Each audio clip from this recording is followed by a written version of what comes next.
On Fox One, now you can stream your favorite live sports, so you can be there live for the biggest moments. Touchdown! And catch history in the making. Gibby, meet Freddie! Fox One, we live for live. Streaming now. This episode is brought to you by Progressive Insurance. Whether you love true crime or comedy, celebrity interviews or news, you call the shots on what's in your podcast queue. And guess what? Now you can call them on your auto insurance too, with the Name Your Price tool from Progressive. It works just the way it sounds. You tell Progressive how much you want to pay for car insurance, and they'll show you coverage options that fit your budget. Get your quote today at Progressive.com to join the over 28 million drivers who trust Progressive. Progressive Casualty Insurance Company and Affiliates. Price and coverage match limited by state law. What kind of programs does this school have? How are the test scores? How many kids do a classroom? Homes.com knows these are all things you ask when you're home shopping as a parent. That's why each listing on Homes.com includes extensive reports on local schools, including photos, parent reviews, test scores, student-teacher ratio, school rankings, and more. The information is from multiple trusted sources and curated by Homes.com's dedicated in-house research team. It's all so you can make the right decision for your family. Homes.com. We've done your homework. And now, here's the question. Hola, bitches. Good day to you and yours. All right, people are almost always distracted by their phones. I've seen people walk into light poles. I've seen people walk into doors, which is always very funny. And I've seen people walk into traffic. Now, you would think that somebody goes camping, maybe, just maybe they'd put their phone away, commune with nature. But you'd be wrong. A guy in California, he had a mountain lion walk within inches of him. Now, he didn't notice at first because he was checking his phone. Then there's a guy in Florida. He got his car stuck on railroad tracks as the train was coming because his girlfriend, fair enough, was flashing her boobs on FaceTime. That one, okay, I can kind of forgive that one. I get it. But phones are the only distraction out there, of course. A guy in England, he fell off of a cliff, a 250-foot cliff, while flying a drone. You see, he was looking down at the camera instead of his surroundings, and he walked off the cliff. But sometimes we're just not paying attention, and we have no real reason. You might remember earlier this year when a guy in France, he forgot his wife at a gas station on a road trip.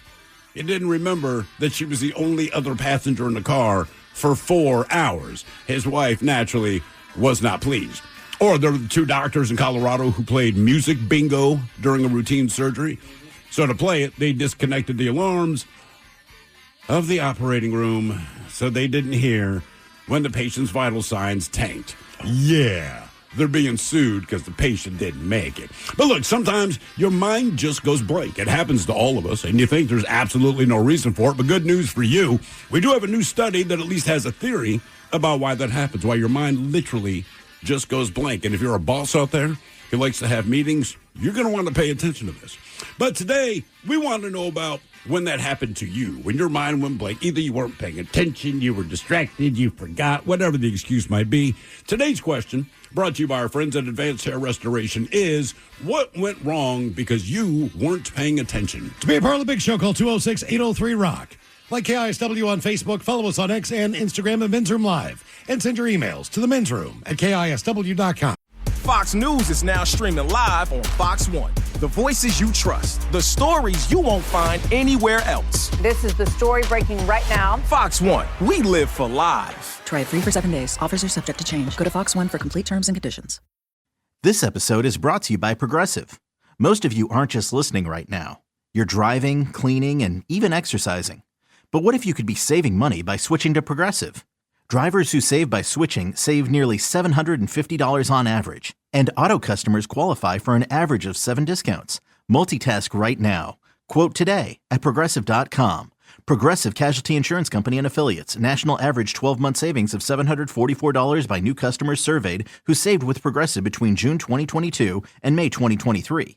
Potential savings will vary. Discounts not available in all states and situations. You don't just live in your home. You live in your neighborhood as well. So when you're shopping for a home, you want to know as much about the area around it as possible. Luckily, Homes.com has got you covered. Each listing features a comprehensive neighborhood guide from local experts. Everything you'd ever want to know about a neighborhood, including the number of homes for sale, transportation, local amenities, cultural attractions, unique qualities, and even things like median lot size and a noise score. Homes.com. We've done your homework.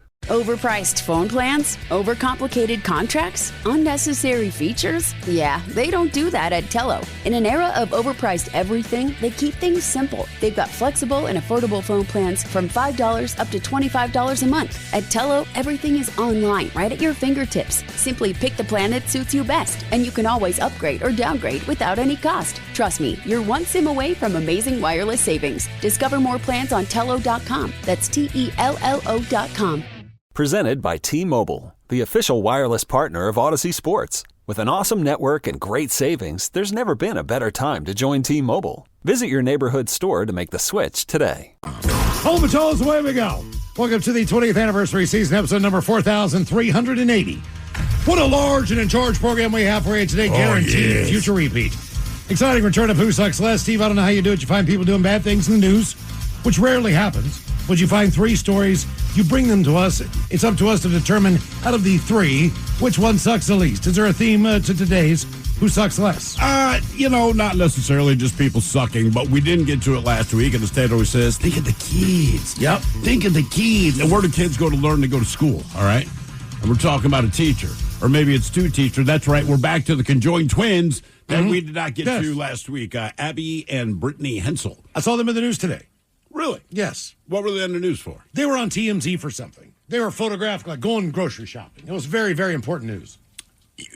All things considered, if you can get a picture, you go ahead and do it. Just so you know, they are considered two entirely different people. They have their own brain.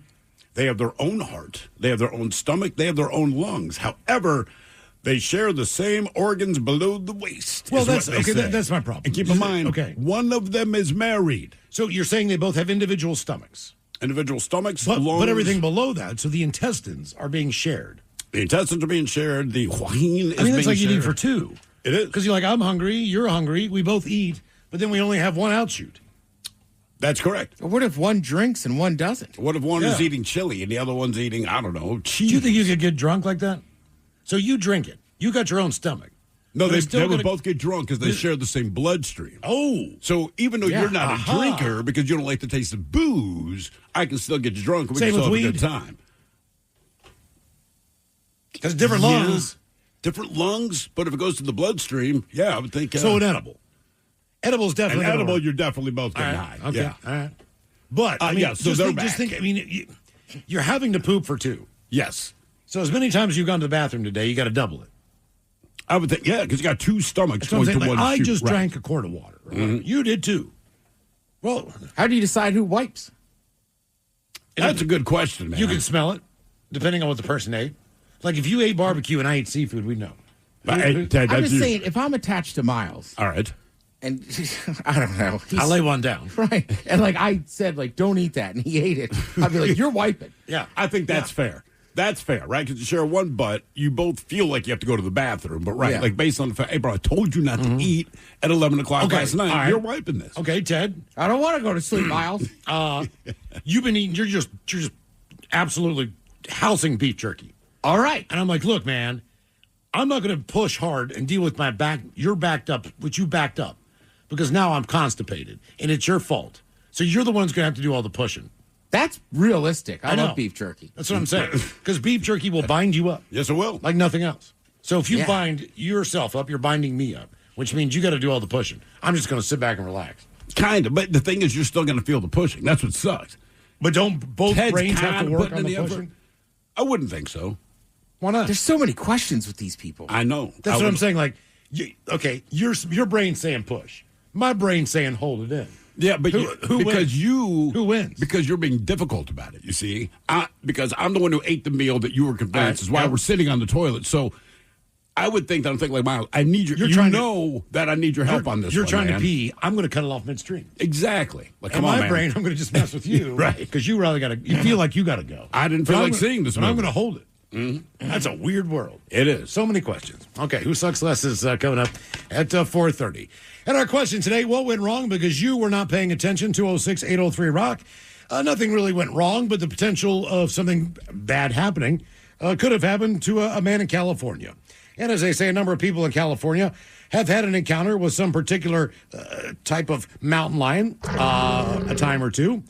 But in 2025, a number of people already have. And now you can welcome another member to that club thanks to a camper who was glued to his phone when one of them casually strolled by while coming within a foot of where he was sitting. I cannot believe the cat didn't attack him. Just in the sense of, they want the easiest meal. They know whether or not you're paying attention. I mean, this guy, he's like a pinata. He's just sitting there. Just attack the guy. So in 135 years in the state of California, there have been 6 attacks that resulted in a fatality. Most recent occurred in 2024. With that said, they say, there have been some close calls in recent months, including one that was captured by a camera in a state park. According to KTLA, a guy identified only as Kevin was doing exactly that when he headed to Leo Carrillo State Park in Malibu to do some camping, decided to bike to a ranger station in hopes of boosting his cell service. And he was looking at his phone when he suddenly turned his attention to the mountain lion that came within inches of where he was standing while walking past him. Kevin said he quickly headed back to the campsite to alert the other people there of the presence of said cat, and he admitted they were skeptical until a ranger provided him with footage of the encounter he was able to use for vindication. Basically, that ranger station had cameras. That guy was up there, filmed him walking right by him. They say earlier this year, a man outside of Los Angeles had an unexpected encounter with a mountain lion that decided to walk through the front door of his mother's house earlier that month. Definitely unexpected. And he had to shoo the cat out. If you remember that story. Go. How do you shoo a mountain lion? Just like any cat. Kitty, get out of here. Go. Kitty. Go. I mean, I'm pretty sure you can call any cat in the animal kingdom a kitty or a cat, and they know it. And they know you're talking to them. That they know it. Right? Because you say kitty, and now the mountain lion's like, he's talking to me. Yeah, listen, you see a dog, you go, dog, hey, doggy, dog. No one does that. You go, whoa, buddy, whoa. You don't call him by what his animal is. You call him. Yeah, you're right. You say, hey, little guy. Hey, buddy. It is buddy. Like cat or dogs become buddy. Cats are just cats. Cat. All right, who's this guy? Cat. Yeah. Hey, kitty. No. Hey, listen, cat. I mean, you call the thing what it is. That's why I think all the cats know, because it's universal. You see, everyone keeps saying it. Dude, my buddy, his parents still live in Montana, and they had a mountain lion basically camping underneath their deck for like 2 or 3 days. And what do you do? So what do you do when you come home? So they tried to kind of shoo it away, but it was obviously maybe it was having cubs down there or something. It just decided that's where it wanted to hang. So obviously it was like, not grout, So this is like a porch on the front of the house where you would step up like steps and stuff, and the cat was underneath. So the house is kind of built into like the side of a little hill, like a mountain. So the front deck just has a lot of space underneath it naturally. And yeah, he was just under there for 2 or 3 days. So like you said their front deck. Correct. So if I'm walking up to my house. You know what? I didn't describe that correctly. It seems like the front of the house, but it's really the back. Right, you pull into the back. All right, I got it. That makes sense. But is that the way they go in and out of their home? No, they would go in on the high side of the hill. Correct, exactly. And then like the living room, I think of it as the front because that's the front of the house. Yeah.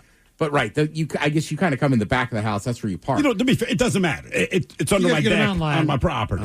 Yeah, so I guess like the second or third day, he was like, all right, I got to call animal control or something. We got it. Like, it's like they've had him in their neighborhood before, but usually they run off. You just kind of scream at them. Yeah. But this cat was like, no, I like it down here. Yeah, I don't know. I guess, animal control. Yeah. Well, you don't let the dog out, obviously. Or do you? No, they like their dog. Yeah. Okay. I'll tell you, here's a good one for you. So at one point in time, I was doing a lot of running, and the kids were very young. So I got a single running stroller. All right, you're that guy. And then I have another child, and now I get a double running stroller. Double wide, or are they front to back? Two-seater. For both girls. So right. But side by side or front to side by back? Side by side. All right, that's a wide one. It was the whole sidewalk. It was a wide one, and it was so big I could not get that damn thing basically into the car. Mm-hmm. So, like, I would like to take it, like, if we're going to go do a walk on a trail or something. Yeah. It was actually too big to put in the trunk of the car. Mm-hmm. You had to put the seats down. Right. And throw it into my wife's vehicle. Anyway, so going for a run one day after work, and I got to piss. So there's a wooded area. There's a wooded area on my route in Severna Park, this area. I live in Maryland, that doesn't have any homes. So, lucky me, I look around. I pull the cart to the side of the hill, sort of, and I run down like behind this tree to go to the bathroom. Now, unbeknownst to me, I was 100% sure that I locked the brake on this thing. Oh, no. Okay?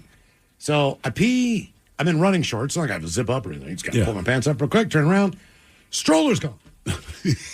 It's gone. I look up the hill. It's gone. Well, it was kind of the top of a hill.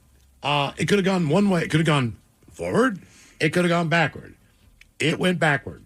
So when I get to the top of the hill, I'm looking down where I'm supposed to be running, and there's no stroller there. And I turn around, and I see my kids flying down the hill backwards, both of them, in a stroller in the middle of the street. Oh. And there's a curve down there. Yeah. So cars come around. Like, it's a street.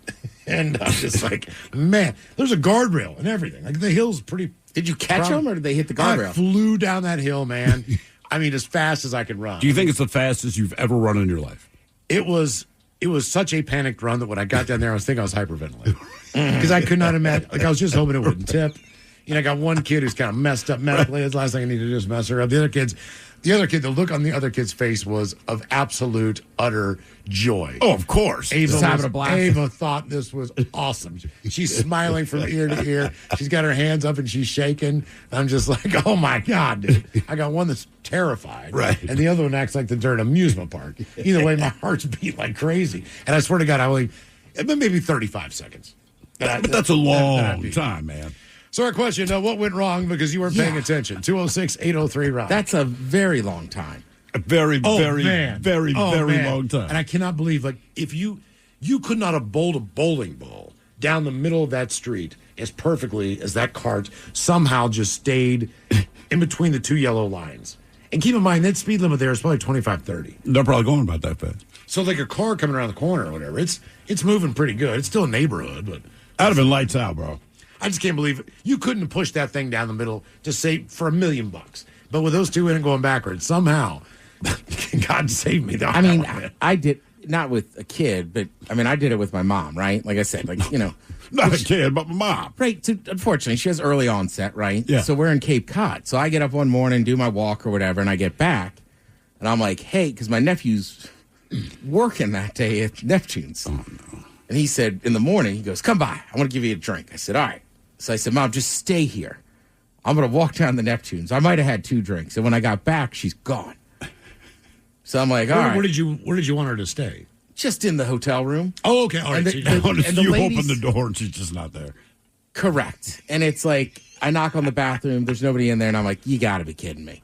So then I see the cleaning lady, right? Because I call her phone, no answer. I say, did you see an older woman? They said, yeah, she was sitting right here.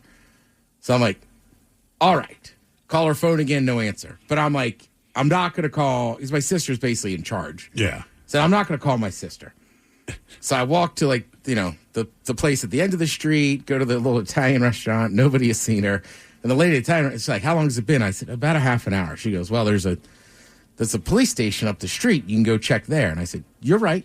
I'm going to wait. Right. So finally, I could do that. Right? But now it's like 30, 45 minutes. And it's not that she's going to walk into traffic. It's just. But you need to know where she is. Right. She's just, right. She could get confused. So then she does answer. And I said, when you left, did you make a right or a left? She said left. She clearly did not. She made a right. Right. So I go back up there, come back. I still can't find her. Finally, I call her. I said, what are you looking at? I said, just turn around. What are you looking at? And she's like, it's at Oyster House. I said, okay, I know where you are. Just sit down there. And then I get there, and she's just out on an adventure. Okay. She's just sitting there, like she just didn't know which direction she went, was no good with that. She's like, well, what's wrong? And it's like, nothing, just glad I found you. But nothing, there was the same thing. There's about 30 minutes there where I was very panicked. Like, yeah. Man, and also I just felt like an idiot. I don't want to have to walk into this police station and go, I lost my mom. I lost my mom. Why? Because I was drinking a high noon with my nephew at Neptune's at 11:30 in the morning. Yeah. Good excuse. Yeah. I mean, honestly, it's honest. I think Massachusetts, they would understand. Yeah. Why'd you start drinking so late? It's the beach. Yeah, exactly. I mean, it's summertime. You sleep in? I mean, for whatever reason, it just seems like, like if that was Ocean City, be like, it's par for the course. Yeah. That's okay. And it does I think help. the closer you are to the beach, the more that's acceptable. Right, Yeah. it The helps more that- you go inland, the more it's not. That Hyannis is like that main street. So I was like, she couldn't have gone that far. And then the other crazy thing is, she's like, look what I got. And I'm like, what store did you go to? And then the lady comes out from like this antique shop, and she's like, Maureen, like, you sure you don't want to buy something else? I'm like, she's fine. What did you buy? Just some little, like, it was like a porcelain duck. Oh, my God. Just stupid. Just right. There's no reason for it. Well, I wanted you to have it. Like, I don't know. Oh, she bought it for you? Yes. Did you keep it? No. Why? Honestly, I took it to my uncle's that night. I said, "You can have the duck." Did you like it? Well, he goes, "Thanks, Ted." Right. So no. Right. But when you're talking about your kids, that's more dangerous than but it's same panic. Sure, yeah. Like if I lose my mom, like first of all, I'm going to feel horrible and sad, but like my family's going to disown me. Yeah. You can't lose your mom. Yeah, it's one of the golden rules. Don't lose your mom on vacation. You know what? I don't even know if they make that stroller anymore because I think what you're saying is I've seen them the front to back ones more so now. When I get passed by joggers with two kids, it's usually it's like a little cockpit and a jet.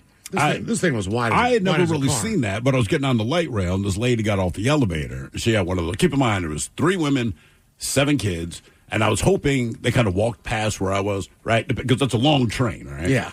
And depending, if you kind of know how your station works, at the station you're going to get off at, you select kind of where you want to stand. So I always try to ride near the back because when I get downtown, the escalator that gets me closest to work is in the back. So they get off this elevator, and I'm right next to the elevator. And she had one of those strollers, like you said, the cockpit and the jet and all that kind of thing. And then there was 2 more women get off, another 7 kids, and they start walking by me. And then they stop to my left about 3 feet away. I'm like, no. So we get on the train, and they're taking up a lot of space, which I get. Look, I'm a parent. Yeah. I understand. You got the strollers. It's all cool. But the one thing I didn't want to happen is what happened. So there's 1 kid. There were 7 kids total. 3 of them are in strollers, or 6 of them are in strollers. 1 kid is old enough to kind of walk around on his own. And because he can walk, he also decided he's going to be the spokesman for this entire group of people that's out. So the one thing is, and look, again, I'm a parent, so I do try to be patient with these things. But I wanted to say to this kid, listen, mother effer.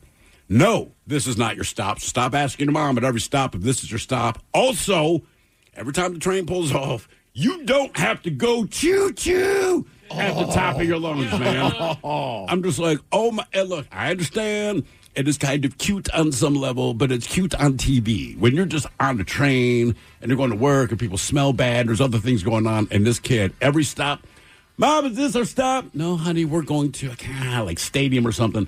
No matter how many times she explained it, he's not picking us up. But also the train, when those doors close, we pull up, choo-choo. And I'm like, I cannot believe. I think that's awesome. But no, it wasn't, man. Choo-choo. Every freaking time. And so every time the train started coming to a stop, I just wanted to say, it's not your stop. Don't even ask. It's not your stop. You're not a train. What went wrong because you weren't paying attention? 206-803. On Fox 1, you can stream Fox's biggest moments live. Get out! Bigger. I can feel the sweat, and I can smell it a little. Bigger. That was genius. Yeah, that's what we talking about. Fox 1, we live for live. Streaming now. This episode is brought to you by Progressive. Most of you aren't just listening right now. You're driving, cleaning, and even exercising. But what if you could be saving money by switching to Progressive? Drivers who save by switching save nearly $750 on average. And auto customers qualify for an average of 7 discounts. Multitask right now. Quote today at Progressive.com. Progressive Casualty Insurance Company and Affiliates. National average 12-month savings of $744 by new customers surveyed who saved with Progressive between June 2022 and May 2023.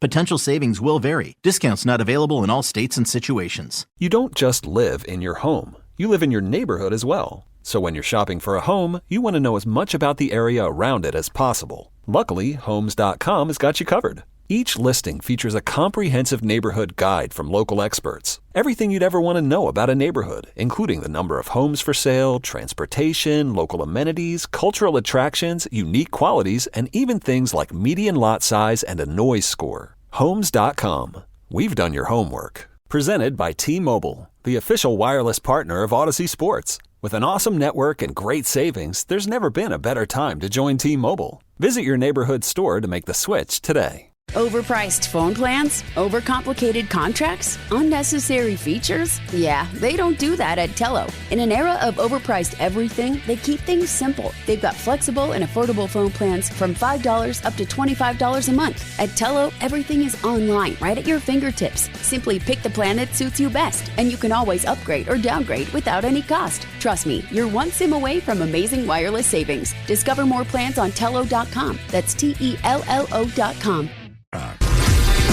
Always live on the free Odyssey app. From the Pinky's Plumbing Studio, you're in the men's room. Text the guys at 206-803-ROCK. This one does not end well. A father of 3 tragically lost his life after falling 250 feet from a cliff while operating a drone on a small island in South Devon. The inquest heard that Giles Bott from Exeter had been walking near the cliff edge when he became distracted by his drone and failed to notice the drop-off. 250 feet worth. They concluded the death was an accident. The court had heard that he had been battling long COVID, which had taken a toll on both his health and his business. But the illness led to the collapse of his London-based shop fitting business. He also had experienced the emotional strain of a relationship breakdown, the death of his father, close friend who was his business partner. So he picked up the hobby of flying a drone. All right. His mother told the inquest that despite his struggles, he remained optimistic and had a warm, affectionate nature. He went out, with a couple friends. He was getting out of his van, and he was never heard from again after one other man he knew he spotted on the trail. So his mother reported him missing 3 days later, and they finally found him. A full search involving police, Coast Guard, lifeboat was launched, and his body was discovered on the rocks beneath the towering 250-foot cliff. The drone was found nearby. Our question, what went wrong because you weren't paying attention? 206-803-ROCK. Hello, John. Welcome to the men's room. Hola. Hola. Before I tell you my story, I just wanted to let you guys know I'm calling from Hornell, New York. Oh, right on, man. Oh, I've been there once. And my buddy, The Trickler, I guess he said you guys know him. So yeah. He wanted me to give him a shout out. Hey, real quick, what's your weather situation there in Hornell, New York? It's about 70 and sunny. Actually, It's a nice day. How's your Bills going to be? Well, I'm from Seattle, so I'm a Seahawks fan. All right, okay, fair enough. They still got that one pizza shop with the giant pizza in that town? Yeah, I think it's owned by different people, though. All right, I went there once as a kid. I was blown away, and we got it. And I was like, this is the greatest thing I've ever seen. Yeah. Why were you in Hornell, New York, Ted? Just it was a wedding. Yep, so like we, as a family, we had to drive up there, yeah. Is it Pizza King? It is Pizza King. Pizza King. Yeah. All right, Pizza King. But it was in the fall. There's also Giovanni's. Yeah, the foliage driving up that area is beautiful. It is gorgeous, that's for sure. Gio's is awesome. I love Gio's. You take that over Pizza King? Well, I mean, I'll take Pizza King's wings. Ah, okay. All right. Well, you're in the part of the country where the wings are top notch. And man. DoorDash is affordable where you are. Yeah, no kidding. You really can't go wrong. No, you can't. You're in a good spot for food, that is for sure. Yes, sir. So what happened when you weren't paying attention? So in 2005, I was a spry 19-year-old in the United States Navy working on the flight deck of an aircraft carrier. Uh-oh. And, yeah. And I remember I was standing there being oblivious, as most 19-year-old boys are, and all my buddies started waving at me. And my knee-jerk reaction was to wave back because I thought they were just being cool guys. And no, they were trying to get my attention. The next thing I know, somebody grabbed me by my collar and threw me to the ground. A propeller plane flew right over my head. They were trying to let me know that a top plane was about to chop me up. Ooh. Wow, man. Yeah. Is that low enough to be able to do that? Yeah. Well, I mean, at least. So is it one propeller in the front? There's two on the sides. Okay, two on the sides. But that still hangs down low enough for if you were to get in that path. Were you in the Navy in 1946? What is that plane? The Red Baron's flying in, see? So they do fighter planes, obviously. And then for, like, when they want to deliver mail and stuff, they do, or take people on and off the planes. They have helicopters and they have prop planes. Huh. Okay. So just like Joe Schmo drives in, flies in, and just lands on the deck of an aircraft carrier and takes people in and out?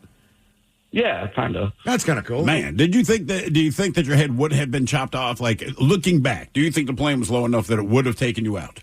Oh no, yeah, I wouldn't have been mailed home very nicely. Oh, okay. Ooh. Been several packages. After that moment, were you a lot more, say, attentive during your duties?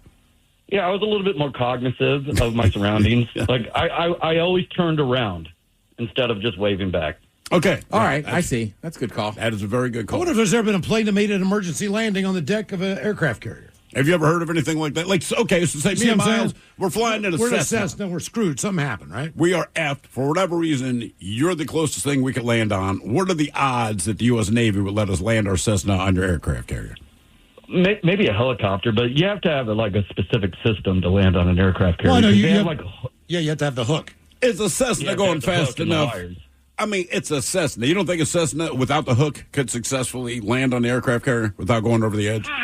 I don't know. It's tricky. Maybe if it was going slow enough. There's not a lot of room up there. That's the issue, right? Like, because you gotta remember when the jets take off, there's like a thing that pushes the jet. Right. So I don't know that a Cessna would have enough. You still need a decent sized runway. Do you think your average pilot, though, being that you guys, it doesn't look like it, but the ship is kind of listing back and forth, do you think the average pilot that's never landed on that, they bring in a Cessna, do you think they could hit that thing without wiping out?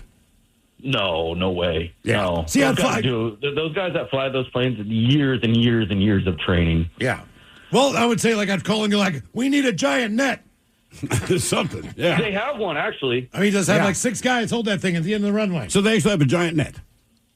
Yeah, no. So, like, if the plane's like an F-18 is like in full afterburner, because you have to be, because if you miss those wires, you have to take back off. And if there's something wrong with those wires or the hook or something, there is a big net that they use to catch the plane. How long do they, if, say, the hook doesn't catch, right? I'm landing this plane. We know what's supposed to happen. The hook doesn't catch. About how much time do I have as a pilot to register that the hook is not caught and that I need to take off again? Oh, seconds. Less than seconds. Okay. Jesus. What about the net that's in the front of the runway? Have you ever jumped into that just for fun? Because you look straight down, and the ocean is hundreds of feet below you. You can obviously climb out of it, but it just... I would not do that. It is like when you look down there, it's like, I'd really love to crawl down there. I just don't know if my heart could take it. I could not, no. No. And the other thing is, too, you don't really... because the water, like your perception of how far down it is, it doesn't really make sense. Like, it's a lot further than it looks. Right, because everything you look at is exactly the same, right? In all directions. Yeah. About how high is the flight deck from the surface of the ocean? I want to say about 25, 35, 45 feet. I don't know. It's been 20 years since I was in the Navy, so I can't remember. Either way, far enough, I don't want to do it. Yeah. Damn, okay. Yeah. Well, I'm glad you didn't get your head chopped off, man.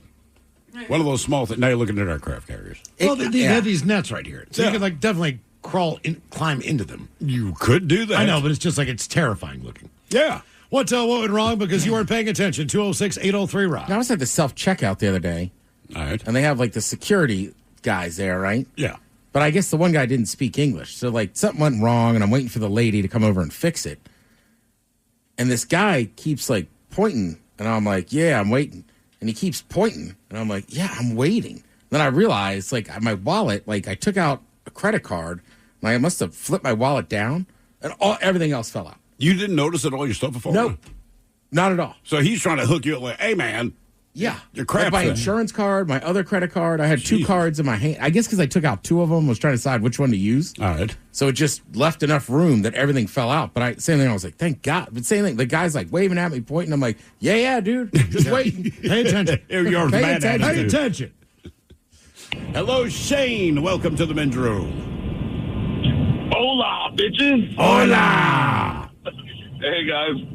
Long-time listener, first-time caller. Oh, thank you, Shane. Welcome to the show, man. Hello, Shane. Oh, there you go. So my story goes like this. I was a civilian contractor flying UAVs from 05 to 15. And right around 2010, flying around and scanning the area. This is at nighttime, so we're using IR.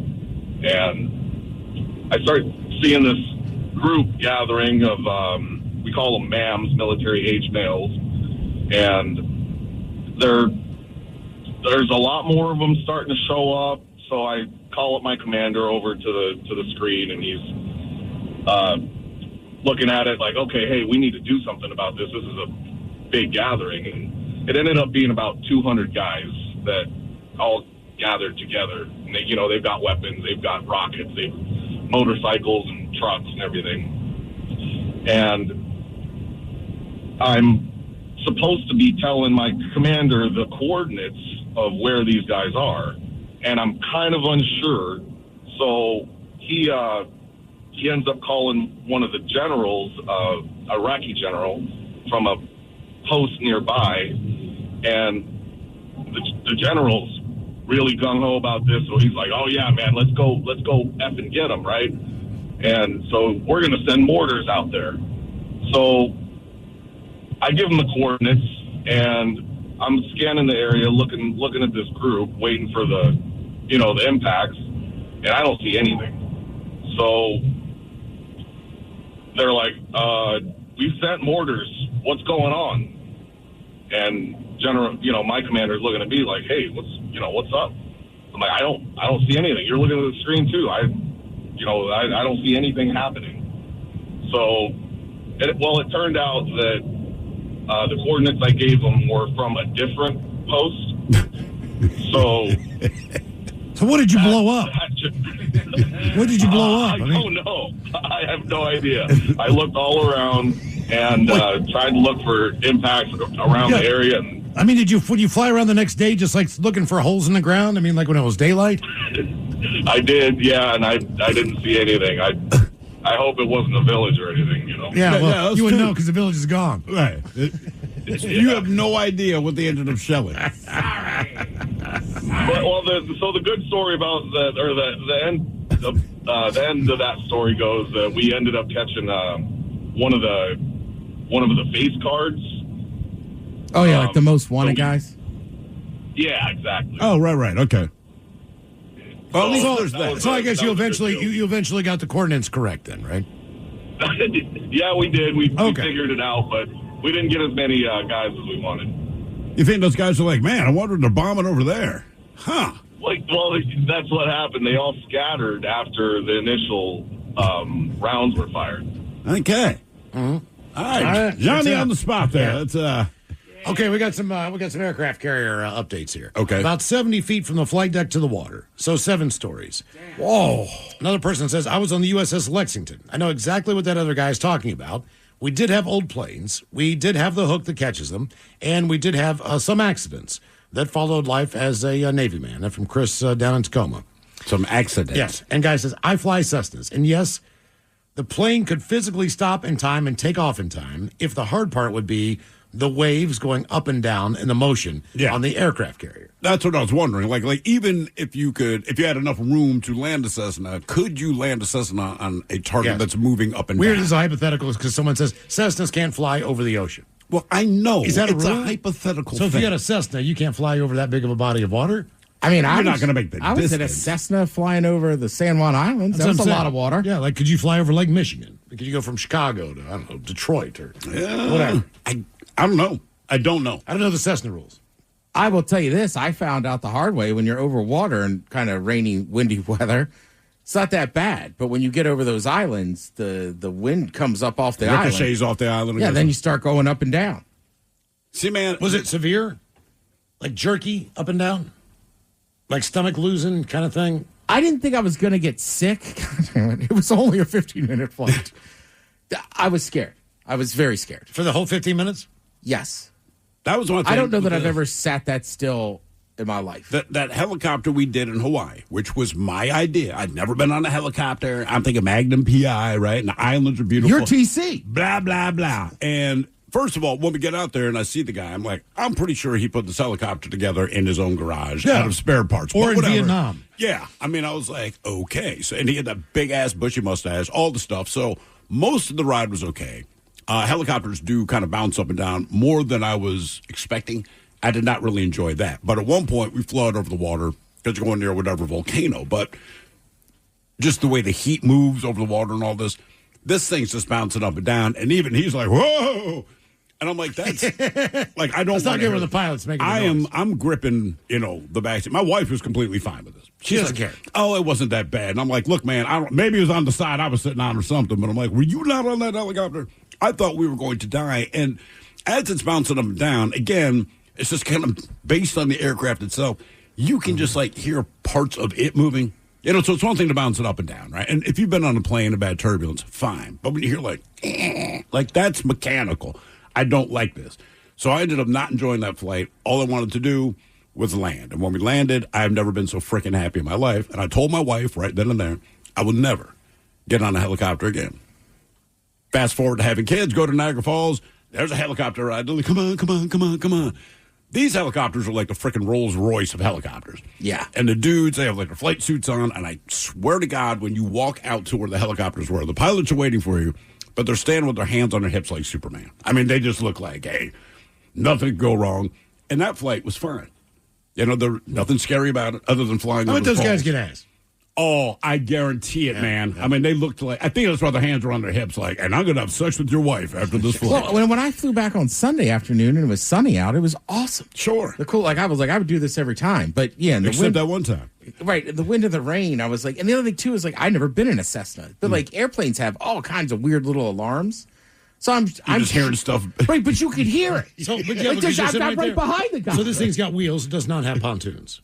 Correct. So I don't think it really matters because if something happens to the back tail, like that cord snaps or whatever, that they just dive right down the ocean. So you can't even control the plane. That's what Ted wanted to hear right now. I would think that you would be better off on a float plane, but if they have a mechanical failure, it's a mechanical you're failure, screwed. It's not going to matter. Yeah. Look, man, Sully did not have skis on the bottom of his plane.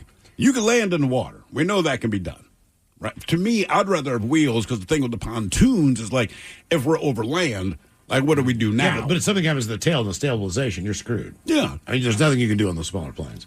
My issue is, and again, San Juan Air, they know what they're doing. Right? They do it all the time. You just don't want to hear the alarms. Right. And then when I got to Lopez Island, like, everybody's 50-50. People are either like, stop being a P. Mm-hmm. I use it all the time. You're fine. Or people are like, I would never get in those. I did it once. Right. Yeah, there's no like in between, like, yeah, I don't mind them. People are very cut and dry. And I'm like, you're not making me feel any better. So there's 3 people on the plane. Let's say there's 3 people. There was 4 on the flight over, and the way back, that thing was crowded. We had like 6 in there. Okay. You'd think that they would, like we have a flotation device underneath the seat for you. How about a parachute? I'll take a parachute. Can I have a parachute instead? Well, you can get out easier. In other words, you still have a flotation device. They tell you all that. Do you have to go through the whole rigmarole, too, on those? It's more of like he just turns around and goes, hey, here's this here. Here's this. And that's all you really need, right? Yeah. You know if you need a flotation device, that's where it's at. You don't have to explain in the event of a water landing. Well, what else am I going to need a flotation device? What I'm saying is, can I get on that plane with a parachute on my back? Maybe. Yeah. I don't know that you'd have time. I don't know if you have enough height. I don't know that you're high enough that you would have time to open the door, jump out, and still have time to get the chute out. There's this dead mile splattered on the ground. Because when you watch people, land in the Puget Sound and die. Well, when you watch people base jump, they're holding their parachute. Yeah, because they don't have time to pull the thing. Mm-hmm. And that's not 100%. Okay. Now, with that said, I'd do it again. But I've had nightmares about it. Now, wait. Would you do it again to go back to where you were, or would you just do it again in general? Because there's different things. You know what I mean? Since they're running a whole airline, I would go with them again over to Lopez. If somebody just said, do you want to cruise around in my Cessna? No, probably not. Okay. All right. Okay. That says a lot. What went wrong because you weren't paying attention? 206-803-ROCK. On Fox 1, now you can stream your favorite live sports, so you can be there live for the biggest moments. Touchdown! And catch history in the making. Gibby, make three! Fox 1, we live for live. Streaming now. This episode is brought to you by Progressive. Most of you aren't just listening right now. You're driving, cleaning, and even exercising. But what if you could be saving money by switching to Progressive? Drivers who save by switching save nearly $750 on average, and auto customers qualify for an average of 7 discounts. Multitask right now. Quote today at Progressive.com. Progressive Casualty Insurance Company and Affiliates. National average 12-month savings of $744 by new customers surveyed who saved with Progressive between June 2022 and May 2023.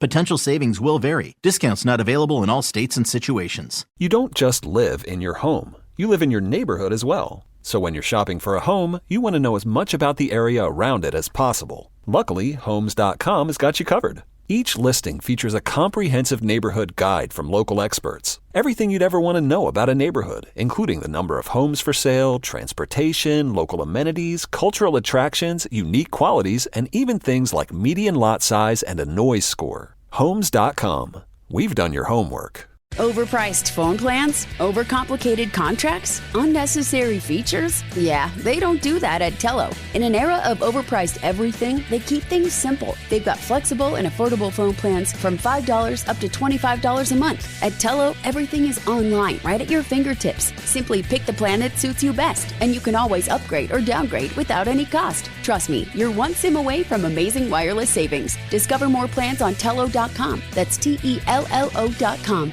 Presented by T-Mobile, the official wireless partner of Odyssey Sports. With an awesome network and great savings, there's never been a better time to join T-Mobile. Visit your neighborhood store to make the switch today. On Fox 1, you can stream Fox's biggest moments live. Get out! Bigger. I can feel the sweat, and I can smell it a little. Bigger. That was genius. Yeah, that's what we're talking about. Fox 1, we live for live. Streaming now. This episode is brought to you by Progressive Insurance. Whether you love true crime or comedy, celebrity interviews or news, you call the shots on what's in your podcast queue. And guess what? Now you can call them on your auto insurance too with the Name Your Price tool from Progressive. It works just the way it sounds. You tell Progressive how much you want to pay for car insurance, and they'll show you coverage options that fit your budget. Get your quote today at Progressive.com to join the over 28 million drivers who trust Progressive. Progressive Casualty Insurance Company and Affiliates. Price and coverage match limited by state law. What kind of programs does this school have? How are the test scores? How many kids do a classroom? Homes.com knows these are all things you ask when you're home shopping as a parent. That's why each listing on Homes.com includes extensive reports on local schools, including photos, parent reviews, test scores, student-teacher ratio, school rankings, and more. The information is from multiple trusted sources and curated by Homes.com's dedicated in-house research team. It's all so you can make the right decision for your family. Homes.com. We've done your homework. The shenanigans continue. This is the Men's Room with Miles and Thrill. Gotta love this one. 62-year-old man and his 60-year-old wife left Paris with her 22-year-old daughter for a 27-hour road trip to Morocco. Well, sometime around 4:30 a.m., they pulled into a gas station. Daughter stayed asleep in the back seat. Man fueled up and drove off without his wife. He didn't notice she was gone until 4 hours later. She's the only other person in the car. He was 200 miles south of where he left her. At around 8:30, he called the police. Could not remember the name of the gas station or even what city he was in. Luckily, French authorities were able to track her down using her cell phone. She'd been sitting at a gas station for 4 hours, likely contemplating every bad life choice she's ever made. The wife was not hurt, but yes, she was furious. Physically not hurt. Yes. Police originally thought the guy may have abandoned her on purpose, but after an investigation, they ruled it an honest, if especially dumb mistake. Our question, what went wrong because you weren't paying attention? 206-803-ROCK. You just got to look at it and be like, I'm dumb. You know that's the worst drive back. Like, oh, my God. He still hasn't had sex.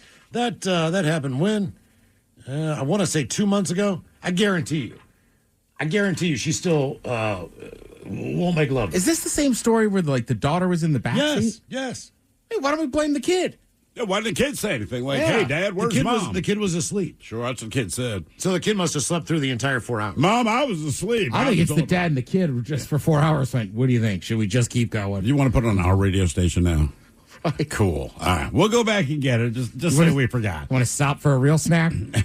Yeah, they probably got dinner, saw that movie they wanted to see. You know, F1's coming out. Hello, Allison. Welcome to the Men's Room. Hello. Hola. Hola, Pichola. So, way back in middle school, I went to the locker room to get changed for, PE, walked out to the basketball court and was just standing there talking to a friend when another friend came up and asked me why I didn't have any shorts on and why I was just there in my underwear and T-shirt. You've got to be kidding me. I am not kidding. It was awful. You walked out to gym class in just a T-shirt and underwear? Yes. Oh, I feel embarrassed for you now. Yeah. You were sober. Yes, and it was junior high school, like junior high. I mean, I wasn't fat or anything, but it was still very embarrassing. I mean, I guess that's a little better because you're only, what, 9, 10? No, middle school. You're 13, 14, 15. So like, yeah, you should still feel embarrassed. Like My bad. 12. You're hitting puberty, all that kind of thing. So I'm assuming this is a co-ed gym class? Yes. And none of the boys said anything? No, nobody. Not even not even the friend I was talking to. I wouldn't have said anything either. No, I get why the boys didn't say anything. This is awesome. I wouldn't say anything now. I'd be like, Allison's not wearing pants, but I'm not going to bring it up. I mean, look, that I understand the guys, but like, did the gym teacher happen to notice anything? The gym teacher wasn't out there yet because, we were all just kind of talking, waiting for the gym teacher to show up. But the most embarrassing thing was on the way back up, because then, of course, that's what I was thinking of, is all the boys or whoever was walking behind me as I'm, like, running up back to the locker room, like, singing. And thank God it was pre-thong, so, at least I had, like, regular... I would like to think that middle school is pre-thong, but you had your tennis shoes on and the shirt. Yes. I don't know. Once you add shoes, it just makes the whole thing weird. I don't know what that is. Yeah, you're kind of Pooh Bearing it. Yeah. So yeah, Pooh Bear. I am known to be very spacey. And, my whole life, on all my report cards, all my teachers are like saying, Allison daydreams a lot. And so, yeah. Oh, well, I used to get that all the time, too. Spacey. Oh, did you? I did all the time. Most of the comments were somewhat decent. Should work harder, pay more attention, blah, blah, blah. And very seldom was it anything negative, but definitely daydreamer. Oh, I got it all the time, You're too. Creative. You're just a creative sort. Well, and I remember in high school... I tried explaining that to my parents, and it turns out, while I was correct, they didn't want to hear it in those moments. And I had a period late in the day, and they sat me next to the window. Like, don't do that. Come on. I'm looking out there at Freedom. Yeah, and they tell you, don't look out the window. I'm like, you install windows in the school. I walked to school in second grade with my pajamas on.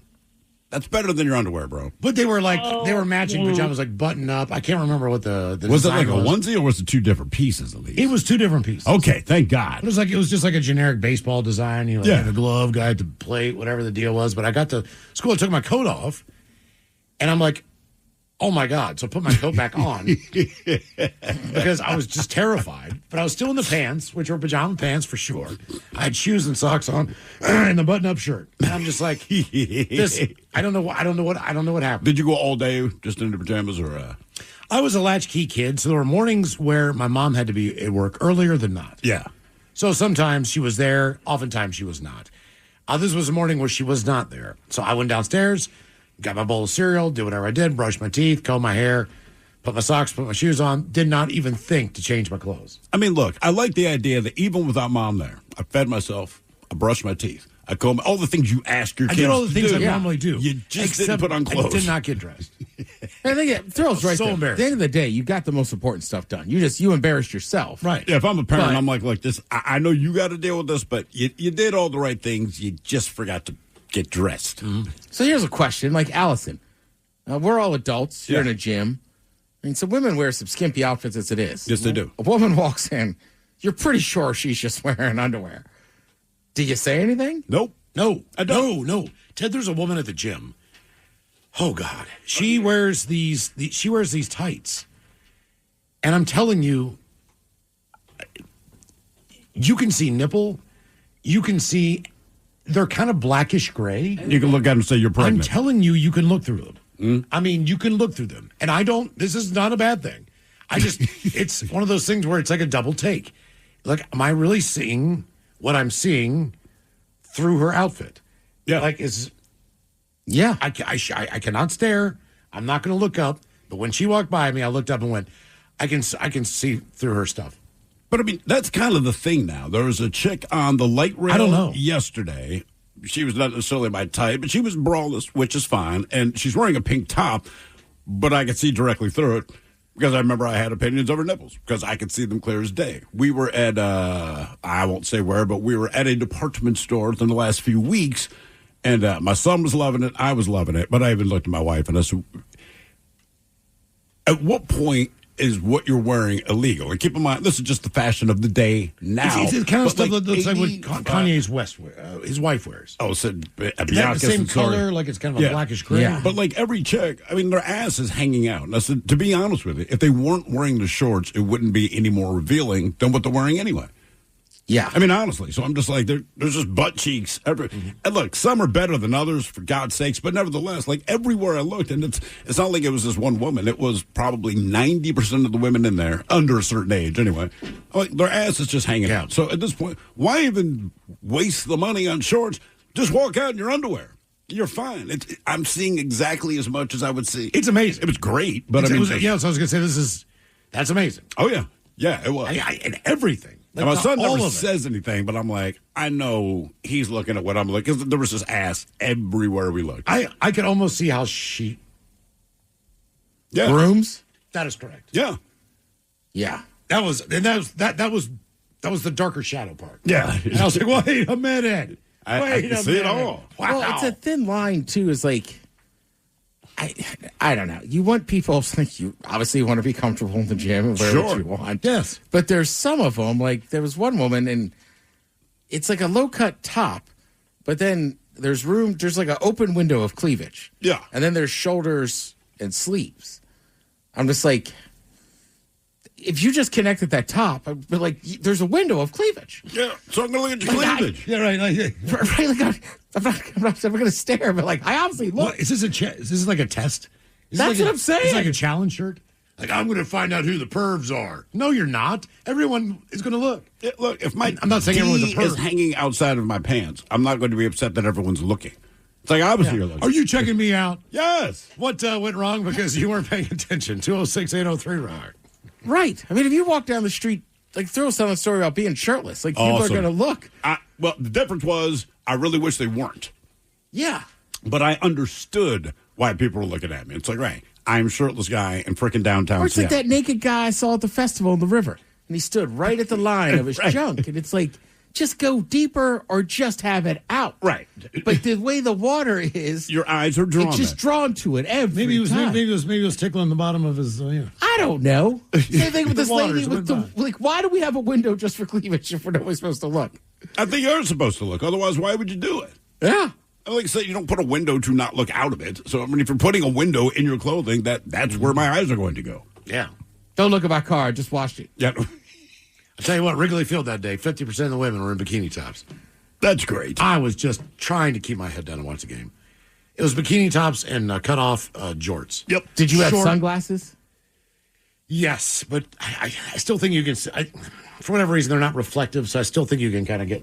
Oh, you can see them. You can see. They know where that I'm you're checking looking. them out. Yeah, and they all had baseball hats on with their hair pulled back through it, and I'm just like, can I get a hot dog, please? You know, I just need to distract myself. I wouldn't somehow. even have seen the bag game. of peanuts. Just keep my face in it. Yeah, I mean, it happened to me Saturday. My one buddy, his wife, she's a very attractive friend group. Okay. So, I mean, I had my sunglasses on all day. Yeah.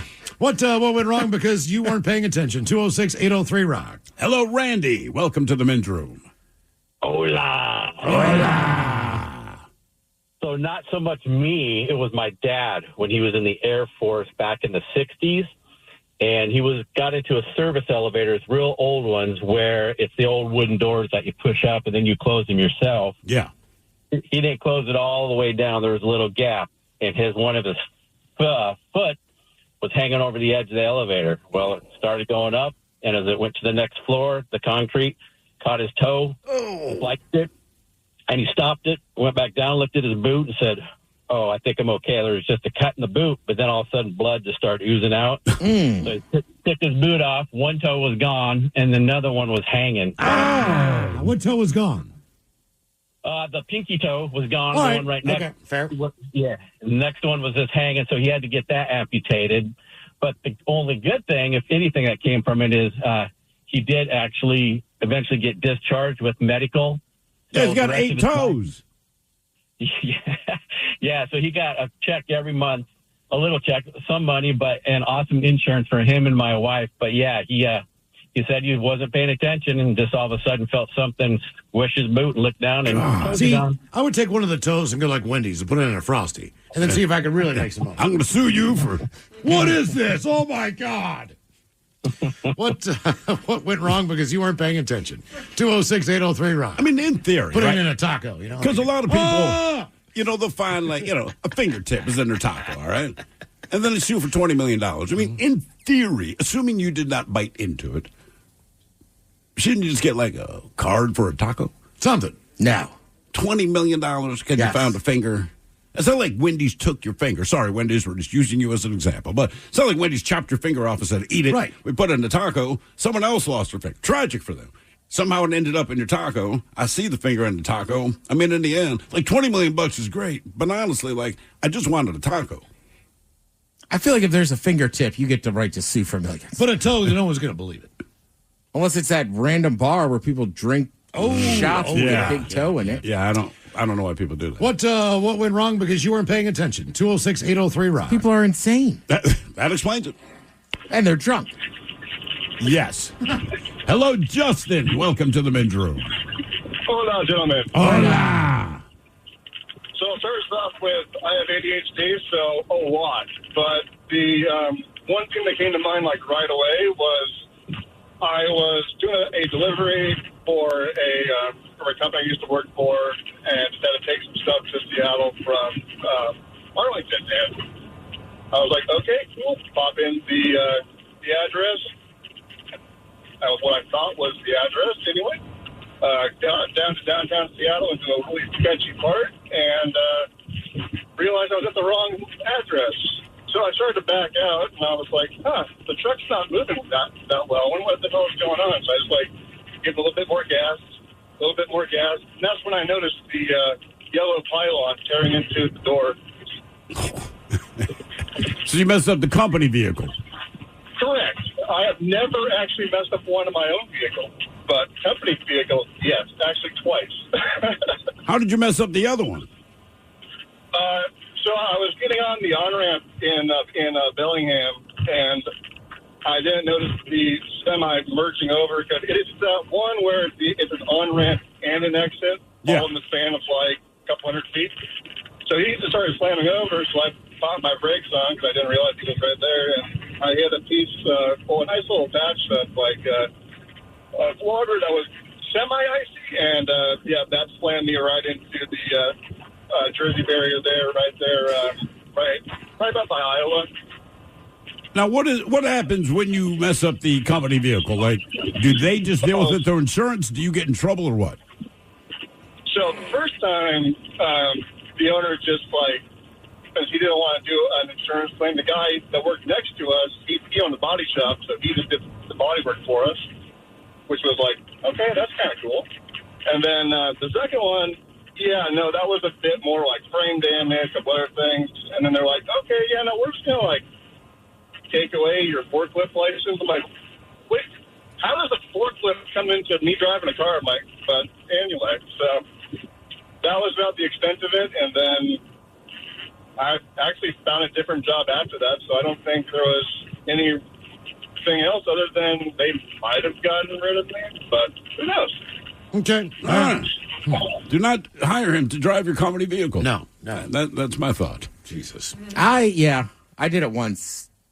I won't say whose company vehicle it was, but I was like probably 18, and they had borrowed a minivan from work, and I clearly took a corner too closely and scraped a telephone pole. Okay. So I kind of heard it, and then I kind of was like, I don't know, probably wasn't me.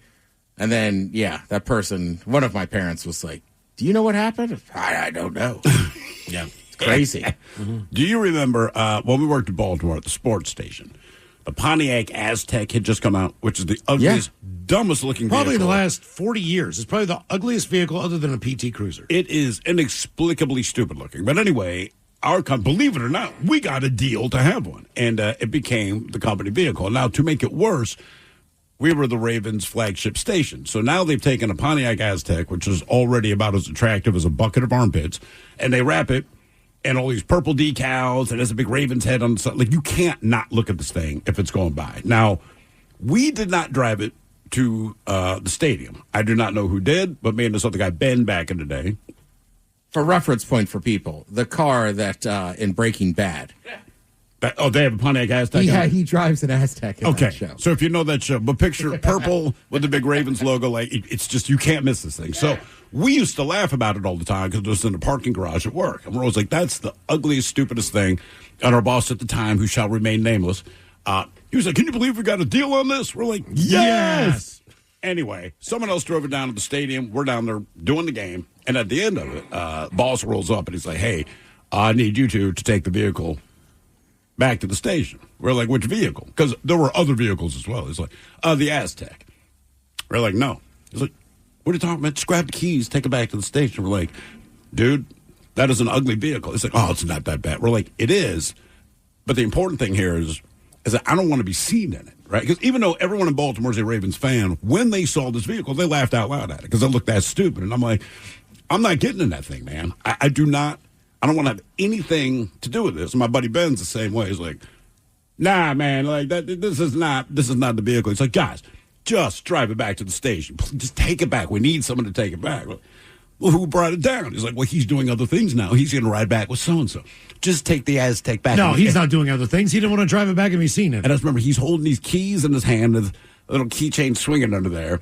And he thinks he's doing us a favor. Like, hey, I'm giving you this great responsibility. But, like, we don't want any part of this, man. Seriously, like, it's that ugly. He's like, is it really that ugly? It is embarrassing. Yeah. It is embarrassing, and I don't want to be seen in this vehicle. Well, anyway, we end up having to drive the thing back. Right? I mean, we're pleading with him, like, dude, please don't make us drive that. We'll take any other vehicle back, right? Yeah. But we don't want to drive that. But he goes, no, the other vehicles are, like, for equipment. This is just kind of promote the station and promote the Ravens. And we're like, right, we get that. We don't want anything to do with it. We end up driving it back. So Ben's driving, and I have the seat completely reclined. And he's like, come on, man. I said, no. I said, I don't want anyone to see me in this thing. And he's like, well, they only see me. I'm like, well, that's a you problem. I refuse. And until we got back into the parking garage, finally put the seat up. Seriously, dude, I cannot explain how embarrassing this thing was. And every time we stopped at a light, you could hear people outside commenting on it. And in Baltimore, they don't pull any punches. Everybody expresses their opinion to you. Loudly. Yeah. Look at that dumbass, blank, blank, blank, blank. Come on, man. And then they're saying our station. I'm like, oh, no. I'm not showing my face, bro. It's like, what, 15, 20-minute drive. But, all right, we got it back. Ben's like, never again. I said, dude, lose the keys somewhere. He's like, for real? If it's up to me, throw them in the trash can and just say, look, we don't know what happened to the keys. Oh, yeah. What are you going to do? Never even gotten that thing. Ben would not do it. And I'm like, dude, I will do it. He's like, no, man, we'll both get in trouble. I said, look, I'll take the heat on this. I'll just tell him. That bad? Mike. Have you seen this car? Yes. It's not that bad. It is. And again, in Baltimore, it's different when every single person outwardly comment. Like, if you get on the bus in Baltimore, everyone there, they'll talk about what you wear, how jacked up your teeth are, what your hair looks like. It's just, everything's a roast, right? Sure. So, like I said, every time we stopped at a light, I could hear everyone just killing this thing. And I'm like, I do not want to be seen. It was that freaking ugly. Swear to God. I'm like, nope. Our question, what went wrong because you were not paying attention? 206-803-ROCK. Fox News is now streaming live on Fox One. The voices you trust, the stories you won't find anywhere else. This is the story breaking right now. Fox One, we live for live. Try it free for 7 days. Offers are subject to change. Go to Fox One for complete terms and conditions. This episode is brought to you by Progressive. Most of you aren't just listening right now. You're driving, cleaning, and even exercising.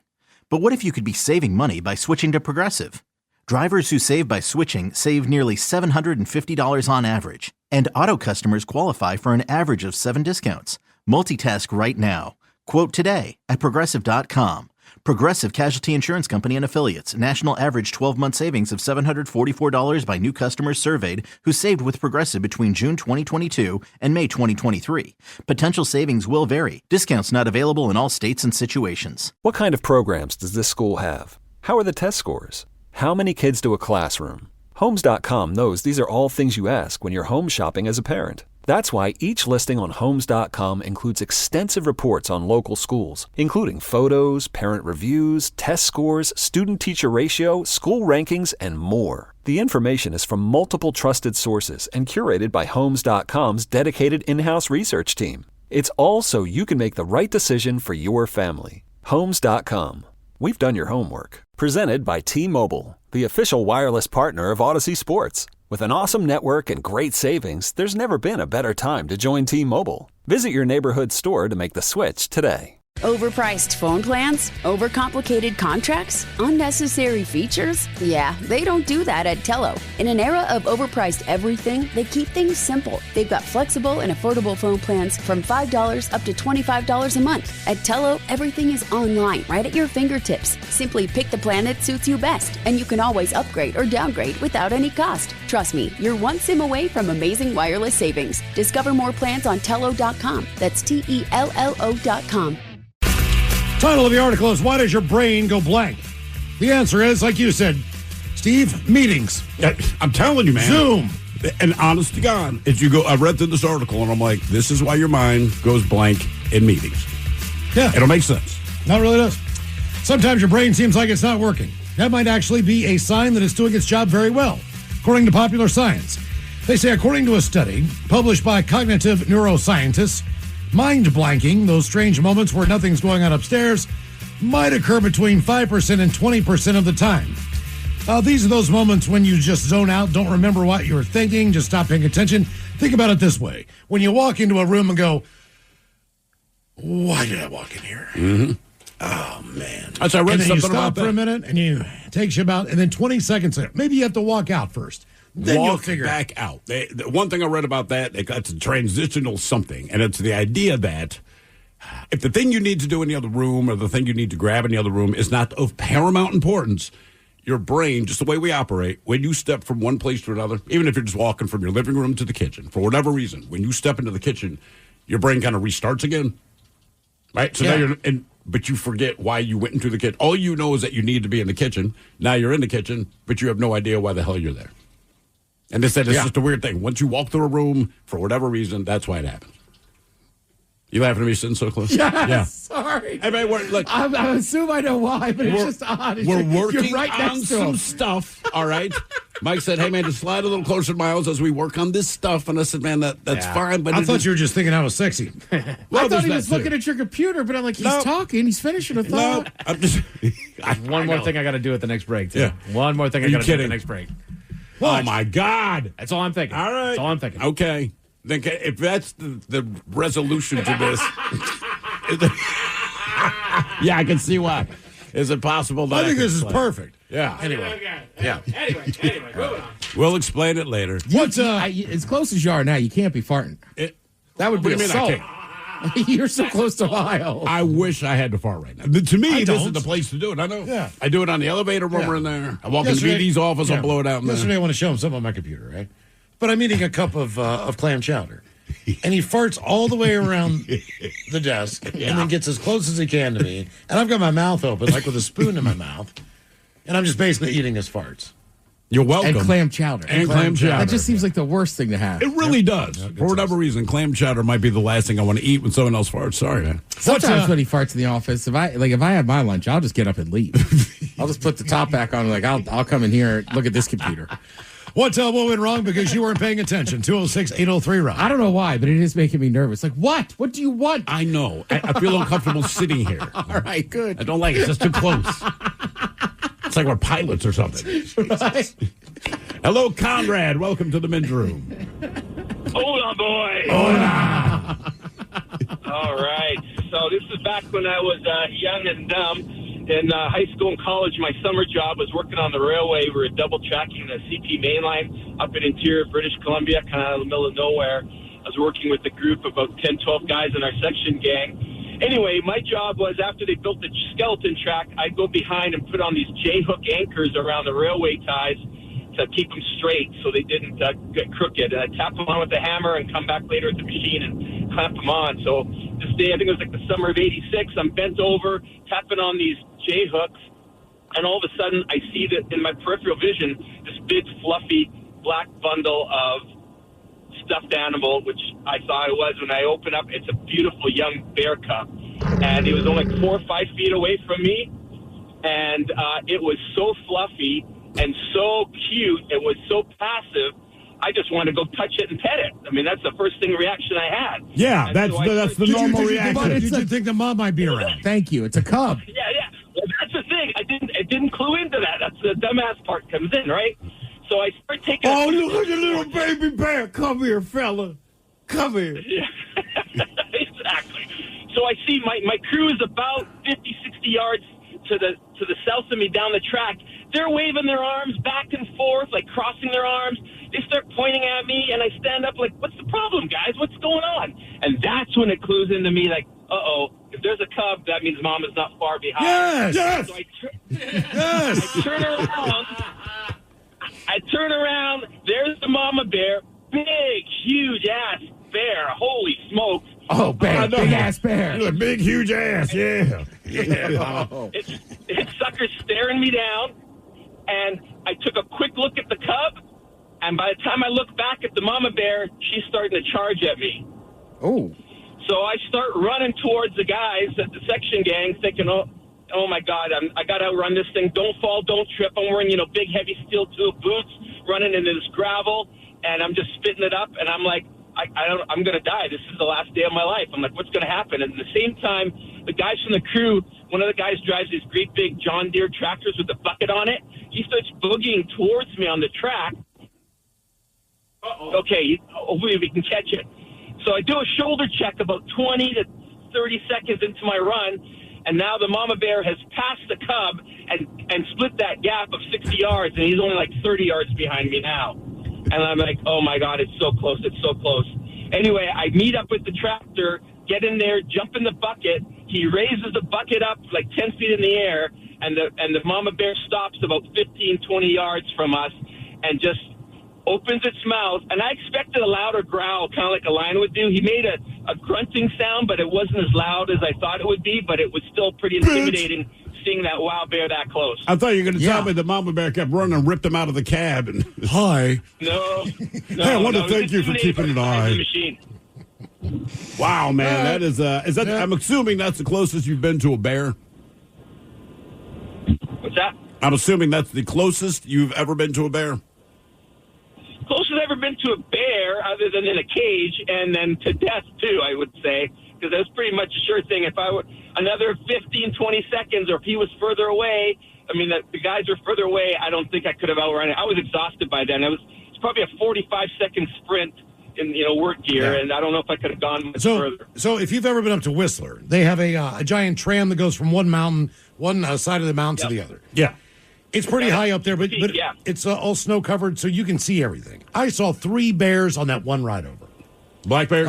In between the two mountains. 3 bears just hanging out on the side of the hill. I'm like, they just need to walk up the hill. I mean, there's the people skiing. No, they're hoping you fall. And they do have those videos up there at Whistler of bears. They're like chasing skiers. They're not even chasing them. Like, they're passing them. They're like running beside them. It's like, Jesus, they're man. just playing. Like, I mean, worst one I saw, I think, was a moose. They have moose up there, and the too. dude's like snowboarding, and the moose is just hauling ass. Hauling down the hill, and it's like the moose just, and I know they're aggressive. It just seems pissed at that dude. Mm-hmm. Is it closing the gap on him? He gets close, but the snowboarder ends up getting away, and the moose kind of gives up. But there's definitely a period where I don't think he realizes the moose is that close. Yeah. Because he's still kind of making turns as opposed to and just he doesn't going. know it's that close, Yeah. What went wrong because you weren't paying attention? 206-803-ROCK. Hello, Tyler. Welcome to the men's room. Hola. Hola. So when I was 17, unfortunately, I was in a juvenile drug court program, and because of that, I was on house arrest for the weekend where I was supposed to call in every hour between the hours of 8 a.m. and 8 p.m. And since I didn't have an ankle monitor, my neighbor needed some yard work done. I needed some money, so I went to my neighbor's and ended up cutting my finger off with the hedge trimmer. Jesus. Wait, did you go to Wendy's afterwards? You have super long fingers? How did you pull this off? So it got jammed up, and it was like an electric plug-in Black & Decker one, those old school ones, right? Yeah. And it was jammed up, and I didn't pay attention. My finger was still on the trigger when I went to pull the stick out of it. And it Yeah, it got the tip pretty good. So he heard me yelling at my dad's neighbor and runs outside, and he's like, oh, you need to go to the hospital. So we go to the hospital, not thinking much about it, and I come home and call in the rest of the day. And so the next week I had drug court, and I ended up doing a week in jail because I was at the neighbor's house doing yard work. So you cut your fingertip off and had to spend a week in jail? Yep, pretty much. Man, that is crappy. Good times. That is great. You got to pay attention, man. And, just working in kitchens, it's always, if you're chopping something, always look at what you're chopping. Yeah. And I knew that, and that was my golden rule. Only one time did I not do it. And the worst part about it was, I swear to God, I looked up for like 1/2 of 1 second. I was cutting potatoes. It was an open kitchen. The waitress asked me a question. I'm still looking down, cutting the potatoes. She asked me something else. All I did was look up just to make eye contact with her. Yeah. In that split second of me looking up at her, I cut basically my fingerprint off. And you can barely see it now. Like it's a little... Yeah. You can barely see it now. So, and it's, when I looked at my finger, basically, if you're looking at the palm of your hand, so it's my middle finger, and it looked like I was wearing a hood, because where your fingerprint is was gone, just sitting on the cutting board. And it's just kind of fat and everything underneath. And I'm just like, you've got to be kidding me, right? I mean, a billionth of a second I look up, it happens that fast. I had to go to the hospital. It wasn't a big deal. They basically super glued it back on, and eventually it kind of grew back. But I thought if I ever have to get fingerprinted, they'll be like, bro, we know it's you. Buddy came over and we were just throwing a bunch of food together, and whatever he brought over, he needed to cut something up. So he takes the cutting board out, starts cutting with my knife. He's like, these knives really need to be sharpened. And he's like, I can sharpen knives. I've got a whole thing. Okay. It's like, I do it all the time. And I'm like, no, because I'll cut my finger off. They need to be slightly dull in my world. Ideally, anyone would rather use the knife. As far as hurting yourself, like in the end, you do about the same amount of damage because it's how much pressure, right? You're putting on. Like when it tip down, but bang, right. Gone. But the sharp thing, it's a cleaner cut. It is easier to fix, and more importantly, from my point of view, it does not hurt as much. A dull knife, when you cut through yourself, right, with a dull, like I'm telling you, it's like tenfold worse. Really. I swear to a sharp knife sometimes, when we get our knives like super sharp. If you're going to cut yourself with a knife, it better be sharp. Correct. You want it to be sharp. Sometimes you don't even know you've cut yourself until you see blood on the cutting board because it's that quick, and it's like the mandolin, right? That blade is razor sharp. It just happens. By the time you realize that you've basically taken all the skin off your knuckles or whatever it is, like it's because you see blood in your food. Yeah. Then it hurts. I saw our mutual friend, this won't shock you, but Veggie Dog keeps his knives very sharp. I believe that. So our other buddy may have had a couple more beverages than we had. Marchand? Not going to say who. But someone who looks like Sean. It's three of us. And VD nicely, he goes, these knives are very sharp. And VD said, they are very sharp. I keep them super sharp. You're a little drunk. I don't think you should chop up that celery. I can do it. I'm not that drunk. I swear to God. Not even perfect. 30 seconds later. He's got it's holding like his finger. He's like sucking on it. It's like, you just cut yourself, didn't you? No. Yes. Right? I was like, God damn it. He just told you. I mean, he just told you don't do it. What went wrong because you weren't paying attention? 206-803-ROCK. He usually listens to people when he's drunk. Yes. Well, I mean, that's the thing. We had all been like, it's like Christmas Day, right? It's in the evening. We're making these crab cocktails, so we've all had a few beverages. Nobody's driving anywhere. Right. But he was just a little ahead. I mean, he said it to him, and I mean, yeah. Instantly. Hello, Carter. Welcome to the men's room. Hola. All right, so this one just happened like maybe 2 or 3 weeks ago. All right. I work at this card shop where we deal with like Pokemon, Magic, nerd stuff, right? Have you been robbed yet? Only 2 times. Damn. And is it Pokemon that they go after? Usually. Okay. Yeah, that's the hot one. What's the profile of this guy? Is he coming in and go, I want those cards? Or is he like, give me all your money? I mean, like, what kind of dude is this? It's usually not really like a rob. They usually just try to slip out. But I do remember this one where he left the building looking like a cartoon supervillain. Okay. I never catch me now. Whatever you're thinking of is exactly what he jumped into his Pontiac Aztek and drove away. That's exactly. It was with the Ravens on it too. Yeah, of course. Yeah. But this specific day, nice call. Good call. I'm closing up. I'm closing the shop. and we have a specific box set aside for the high valuable stuff. So I'm putting this box into the safe, and even though I put a chair in the middle of the walkway because I like to sit on a chair while I'm on the computer working, I had this chair in the middle of the walkway. I tripped over it anyway, even though I put it there. And I ended up dropping this box, and this box was worth roughly $35,000. Oh, did you destroy any of the cards? As far as I've seen so far, no, because I haven't looked through all of them. Since then, I just put them all in the back in the box and left. So I haven't seen all of them yet, but as far as so far, no. Does anyone know that you have done this? Unless they're listening right now. Yeah. So I don't assume it's the same 16-year-olds that storm the pot store. Right. This is a different kind of holdup. Oh, sure. Altogether. This person comes in with a trench coat, you know what I mean, like a spy hat on. Because I feel in a place like that, you can, and no one gives you a second look. Got a button-up shirt. Mm-hmm. Did he have I feel like he has a gun from the 1700s. Right? He's got to put the gunpowder in there and pull the thing back. Fella. Hold on. Did he have a shorter sidekick? No, just he was by himself. Okay. Right. Was he wearing a duster? And how much money worth of cards was he trying to roll out of there with? He took specifically he took a Pokemon deck, which it has the art as if it's worth anything, but we were charging $12 for it. Okay. I stole a $12 card. No, group was 60 cards worth about $12. No, 60 cards for $12. That's ridiculous. No. That's like robbing a 7-Eleven and being like, I want all the big bites. Right. And that's it. Right. Close the register. And one Slurpee. Right. Yeah, and 2 tins of Zone. Right. That's it. Do you want any money, sir? No. No.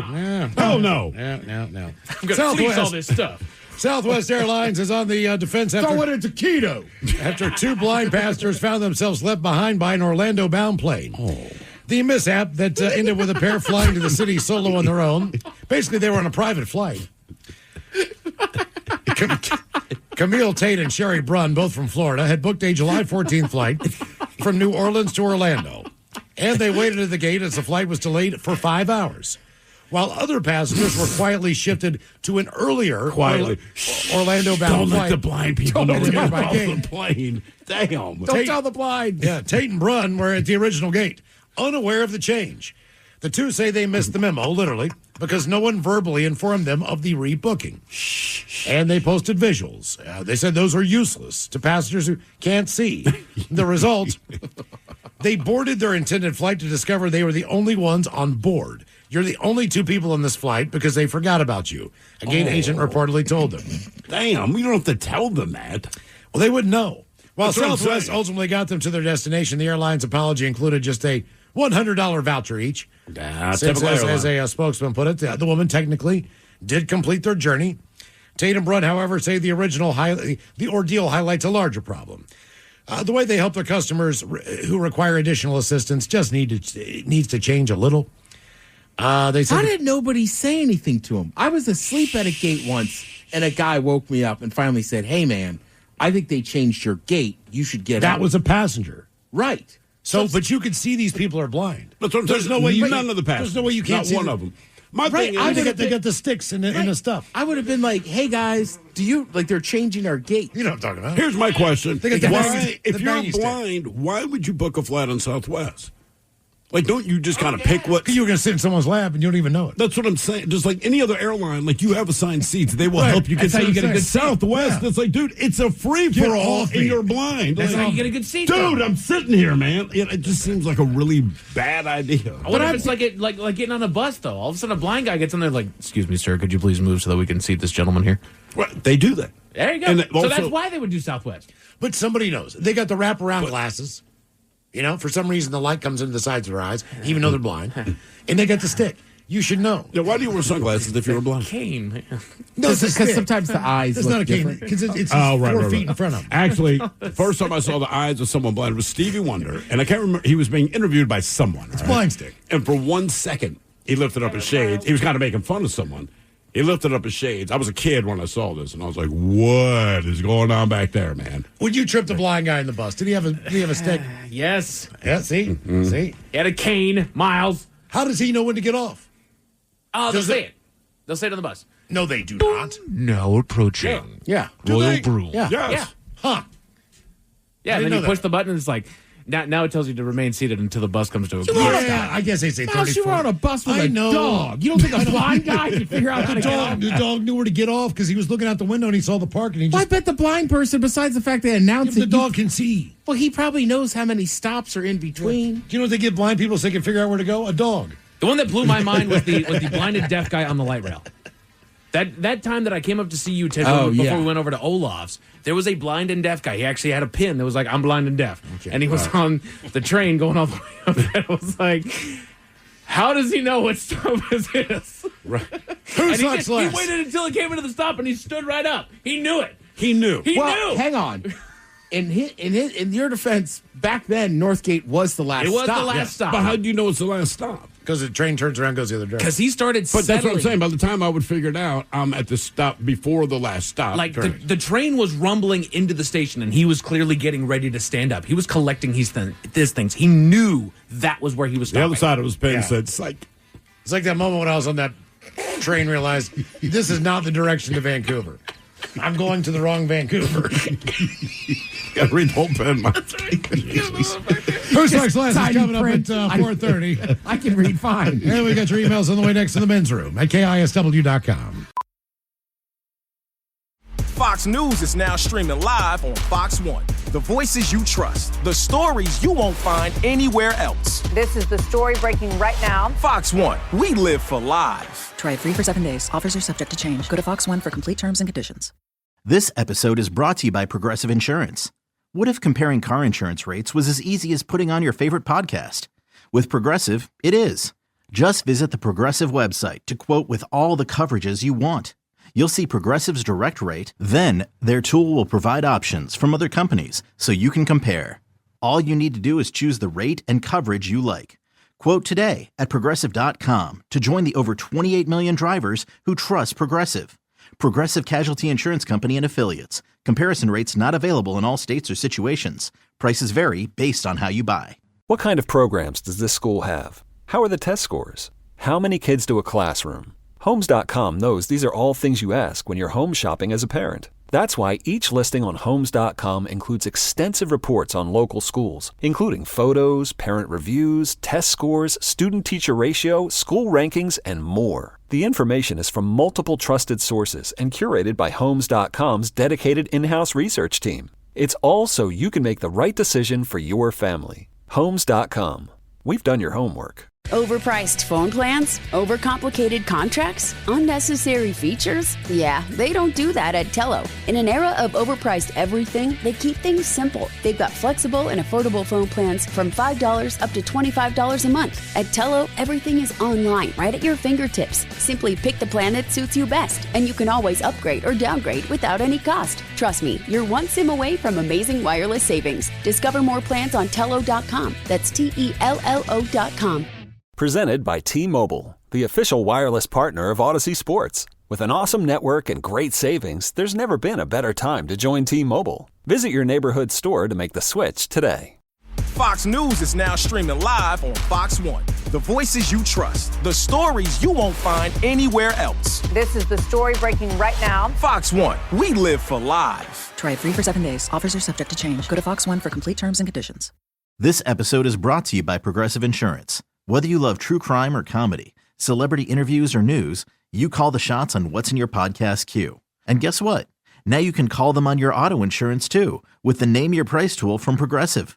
It works just the way it sounds. You tell Progressive how much you want to pay for car insurance, and they'll show you coverage options that fit your budget. Get your quote today at Progressive.com to join the over 28 million drivers who trust Progressive. Progressive Casualty Insurance Company and Affiliates. Price and coverage match limited by state law. What kind of programs does this school have? How are the test scores? How many kids do a classroom? Homes.com knows these are all things you ask when you're home shopping as a parent. That's why each listing on Homes.com includes extensive reports on local schools, including photos, parent reviews, test scores, student-teacher ratio, school rankings, and more. The information is from multiple trusted sources and curated by Homes.com's dedicated in-house research team. It's all so you can make the right decision for your family. Homes.com. We've done your homework. We return to the men's room with Miles and Thrill. Who's Next Last is on the way at 4:30, but first time for a few emails from the men's room at KISW.com. You've got mail. You've got mail. And we'll jump right into the birthdays brought to you by Men's Room Roasted Red Salsa from San Juan Salsa Company. Tip responsibly. Oliver Charles, my roommate and longtime friend Raleigh, is a big fan of the show. Today he's turning 27. Can you hook my boy up with a fish sandwich and have the Dirty Germans give him some tips on how to please his boyfriend? Thanks, guys. That from Master. $2 get a fish sandwich? Yeah, I think to please your boyfriend, it is already done the email. It's all about the tips. Yeah, you know, sometimes you can do that exams it gives the old man, and sometimes that helps some people get through the line. Yeah. Charles Colton here says someone else will do it for me. It's my 34th birthday today. So can I get some Dirty Germans? And Miles doing some Gino with the Baltimore accident. Gino. Thanks, guys, and have a good one. Yeah, happy birthday to you here in the United States. How about this? Tonight you play a game of hide the fingers. Yeah, or hides the worst. Yeah. Brat? Jesus. Hide the worst fingers. That's the name of the game. Hides the worst finger. Yeah. Oh, it's because the curry ketchup? Yeah, they call him Teddy Worstfinger. Ooh. Yeah, Gino's got the best blow. No question about that, huh? I told you, I kept going to a pizza place like once a month called Gino's down in Oregon. Gino's, yeah. And every time I walked in, I go, Gino. Gino. Oh, I know, dude. Gino. But nobody down there knows the show. I just sound like an idiot. Yeah. Are you from Baltimore? Boo, bitches. Want to wish my buddy Amanda a very happy birthday. How about the captain talking about the time he found the Clam Blaster 2000? Dad jokes from Rain X Miles. And Mike, Lady of the Night, favorite fart clips. And maybe some New Jersey cocaine Ted. Right, guys, that from Trung Lee.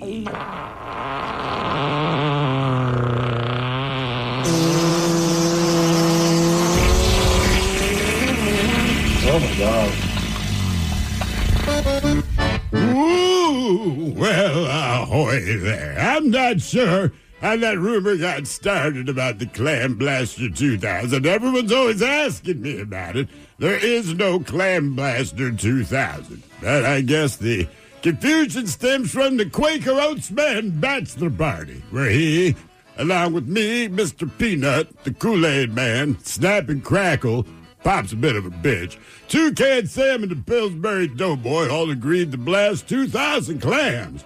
And we weren't at the beach. You know what I mean, Ted? Yeah. Yeah, you do, my little friendly man dumpling. Oh, and Chester Cheetah. Man dumpling, that's what the mascots call you. And Chester Cheetah wanted me to tell you that you smell different when you're awake. Crunchberries. All right, a couple dad jokes. Guys, I tell you, my wife gave birth on our stairs. No. Oh. And now I have a stepdaughter. Mike, the word of the day is quitcher. Quitcher. You know, always give the word of the day. Quitcher. You know what quitcher means? No. Quit your bitching, woman. I had a date yesterday. Oh, yeah? Oh, yeah? Today I'm having a grape. And some call it a salad with grilled chicken. I call it breast implants. I know.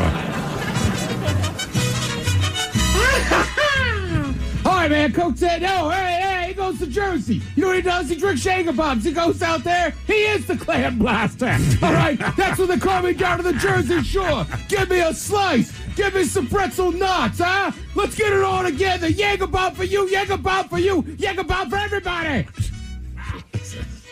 You ever had a garlic nut? Olive Israel, hope you're doing well. You're going to love them. Please give a shout out to my wonderful man, Big Tiger Rick. He is turning 52. It's been a rough year since he got diagnosed with diverticulitis. Oh. So please wish him for better health and happiness. He listens to you guys every day, and that helps him get through his days. He wants you guys to know that. So please have the Dirty Germans talk to Captain Crunch.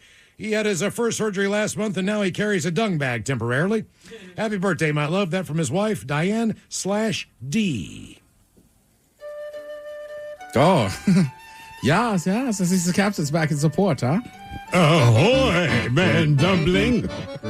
Hey, don't worry about your colostomy bag. Honestly, guy, just reach out to Count Chocula. He uses it as food coloring in his children's cereal. Yeah, he is not allowed in Germany. It's the Count. We kicked him out years ago for some inappropriate behavior. Oh, he told me all about it, but I signed an NDA, so we can't go down that road. But he did have us smell the back of his hand. Yeah, and we ate toucan sam. Yes.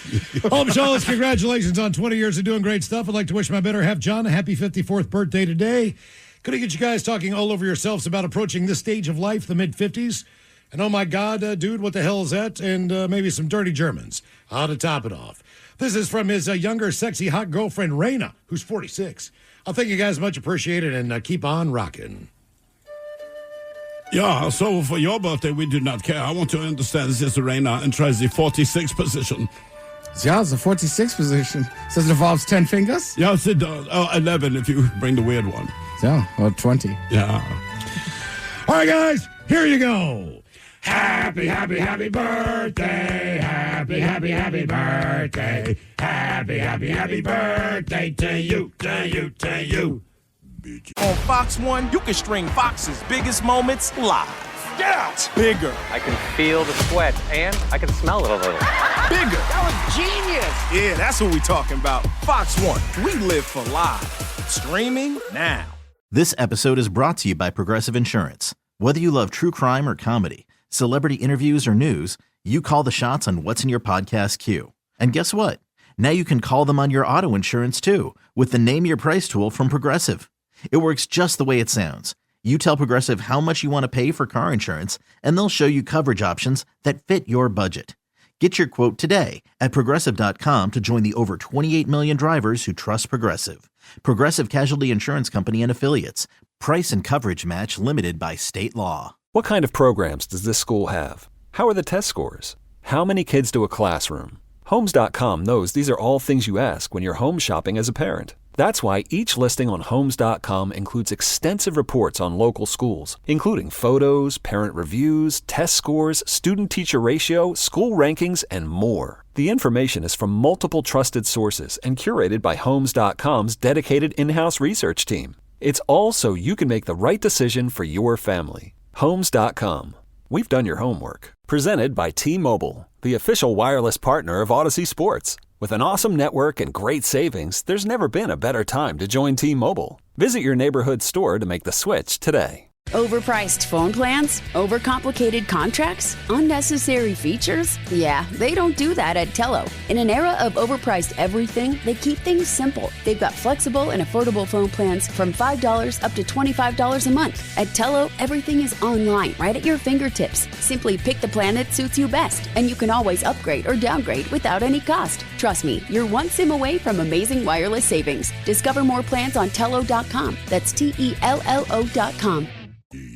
Ya's a Dirty Germans, brought to you by Men's Room Original Sausage. Available through Uli's World Famous Sausage, mensroomlive.com, and other fine retailers. Schweinefly. Now, the Men's Room wants to know, who sucks less? Yay! Time for Who Sucks Less. Steve as well, who you bring us 3 stories from the news each and every week. They always suck. It is up to us to determine out of the 3 stories which one sucks the least. Now, if you happen to like KISW on Facebook or follow us on X and Instagram at Men's Room Live, the debate is already underway on Who Sucks Less. Yes, indeed. 2 of these stories involve teachers, and one just involves a crazy old woman. So let us start with everyone's favorite conjoined twins. Also, the only conjoined twins most of us know of, Abby and Brittany Hensel. They are considered 2 separate individuals in every sense of the matter, except one. And that has left many people angry. So Abby and Brittany, they rose to fame on a reality show that chronicled their major life events, including high school graduation and job hunting. They originally appeared on the Oprah Winfrey Show in 1996, where she gave them 2 cars. I'm kidding. But they were on Oprah. Anyway, the 34-year-olds, they were born with dicephalic paraplegia. Basically, 2 heads are attached to one single body. And each of the women, they have their own brain, heart, stomach, and lungs, but they share the same organs below the waist as well as the same bloodstream. They can also write, eat, run, and drive a car both independently and in perfect sync thanks to their coordinated brains and nervous systems. But while they are legally individuals, meaning they can enter into contracts and even get married individually, keep in mind, Abby tied the knot to one Josh Bowling 5 years ago in 2021. It has recently emerged that the pair are struggling to be acknowledged as individuals in the workplace. This is America at its finest. So the sisters, who work as 5th grade teachers in Minnesota, They only receive one single wage, which they share between the two of them. However, to qualify as teachers, the pair were considered as individuals within the school system and had to pay and pass 2 separate degrees. I was going to say they both got degrees from a university. But they had to pay for them separately. Yes. So then now you got to pay them separately. But as teachers, they get one paycheck. And obviously the situation is not sitting well with people. Quote, Abby and Brittany, the well-known conjoined twins, they had to pay 2 separate college tuition fees, but now only earn one salary at the job. That's just one of the many posts that'll say, man, that's messed up. This is a very unique It case. is a unique situation. But once you set that precedent. Because legally, they're 2 separate their lines. brains operate separate. One could be a lawyer, one could be a doctor. That's Doesn't exactly mean you it. pay them for one salary. That is correct. And they, like I said, to go to college, they had to pay 2 separate tuitions, right? But then when you get a job in a field that you've graduated in, you get one paycheck. So people are like, look, man, it's one or the other. Like, pay both of them if both of them had to pay to go to school. But they're teaching the same subject. They're teaching the same subject in the same classroom, obviously. See, I see both sides. I see what you did. I mean, no, I do. You're taking one class. I do You have 2 understand teachers both teaching sides. one But if you're saying legally that they are individuals and legally they each had to get a degree to be teachers, then in my mind, it is 2 individuals teaching this class. Like say, if the average class size is 20. Yeah. Then their class needs to be 40. Maybe. Yeah, just to make it. But either way, financially make sense. If they are individuals, you need to pay them separate. Or when they go to college, they pay one tuition. That's all. So that's the whole thing. Right. So they got screwed out of money, but they're not getting screwed into money. That's kind of the thing. So people are like, come on, guys, figure it out. And this is the state of Minnesota that established. I'd like to screw into money. Well, the one guy did. Now we have a different teacher, in this case in Germany. So a teacher who was on sick leave for more than 16 years now refuses a request from her employer to undergo a medical exam. No idea why. The anonymous German teacher first took leave in 2009 due to medical issues. She has since continued to draw a full salary. Now, under German's basic law, teachers are classified as public servants and enjoy several benefits over the other sector workers, including special health care plan, a higher pension, and better job security. They're also allowed to take a full salary while on sick leave indefinitely. However, the unidentified teacher has sued the authority after it began to challenge her extended absence and requested that she take a medical test. Because the way German law works, look, if you're still sick, you still get your salary. Right? It's just the law. All right. But if you're not, we're going to cut you off. Now, her case was rejected by a court, which branded her situation, quote, truly incomprehensible, and ruled that the employers can belatedly ask for proof of illness. Now, over the entire 16-year period of her absence, she's estimated to have been paid, how much money do you think? She has not gone to work in 16 years. Mm-hmm. Oh, gosh. I would say her salary is probably even $50,000 or more. $1,215,076.50 to not go to work. You can almost be a radio CEO and get fired for that. But anyway, under the ruling, she must undergo the exam if she wishes to continue taking the salary, because teachers on sick leave cannot be replaced under German law, meaning that her colleagues, they're the ones that have taken on her workload. They don't bring in a substitute, nothing like that, right? Somebody else just has to do it. Mm-hmm. Maybe that they should bring in the conjoined twins. Either way, yeah, so for 16 years, she's made $1 million, and they're like, come on, man, just take a test. Like, nope. And keep in mind, under German law, she wouldn't even owe the money back. She just have to work. They would just stop. She's already made $1 million to do nothing. All right, now we continue. This one's completely different. We go to Florida, where a 71-year-old woman is behind bars and facing numerous charges after she kidnapped the family and held them at gunpoint. So Helen Litchfield, she's 71 years old. She's charged with 3 counts of kidnapping, 3 counts of aggravated assault, and 1 count of armed burglary. Authorities say a father and his 2 daughters, both under the age of 13, they were fishing off of a bridge when Litchfield, quote, lured them back to her home by telling them that they could fish in her pond. However, once they arrived, she held the family at gunpoint, claiming she did not believe that the girls were really the man's daughters. They were.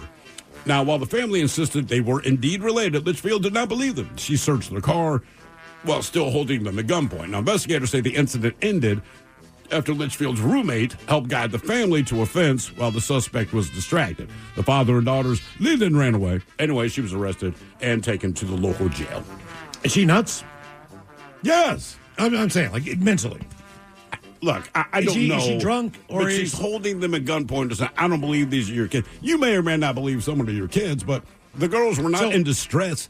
They're fishing with their dad. Were the girls green and the dad blue? Do you know what I'm saying? Like, what was it about her? Or is she just thinking...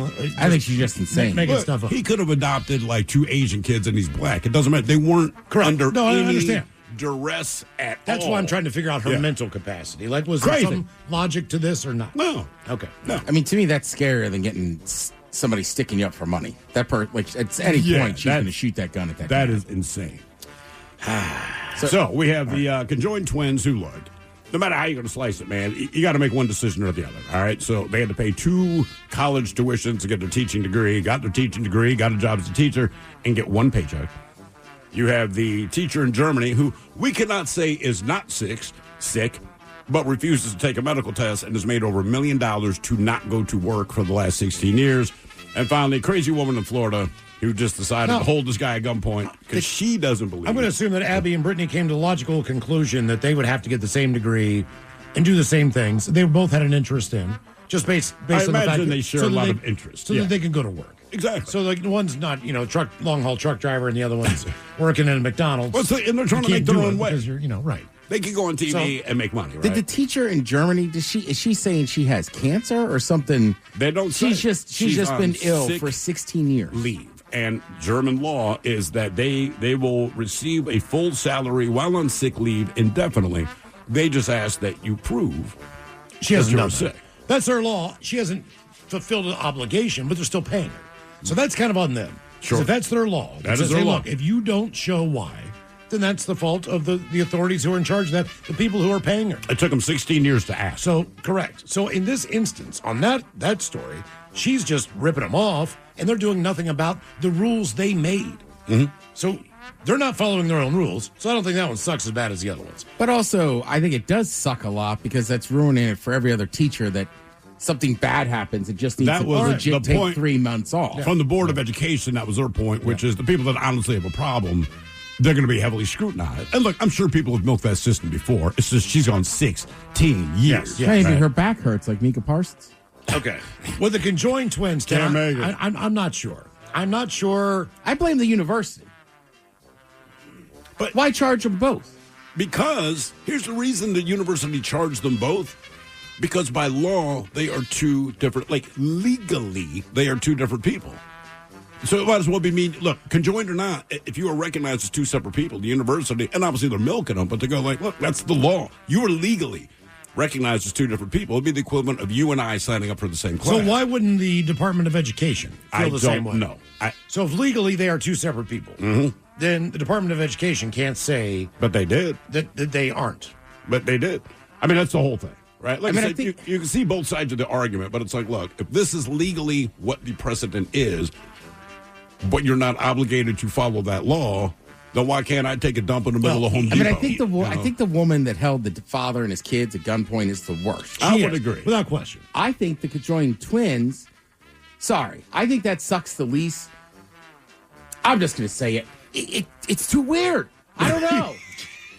But there's only so many conjoined twins. So, I get both sides of the argument. I do, but that's why you go to the Supreme Court, right? There's an argument here, an argument there, and inevitably they go, look, this is the ruling, and you can like it or not like it. So if you're telling me that legally these are 2 different people, then that's what has to be respected, even though, I mean, I get it, man. I'm just saying legal. Because if they legally said they're one person, I would agree with that, too. And we did get a good point with the text. Do they have 2 separate Social Security numbers? They do. They do. They so that, do. That should be a thing. And I remember when I was in elementary school, I had classes that had 2 individual teachers. I'd be interested to know, did they have to split a check? Yeah.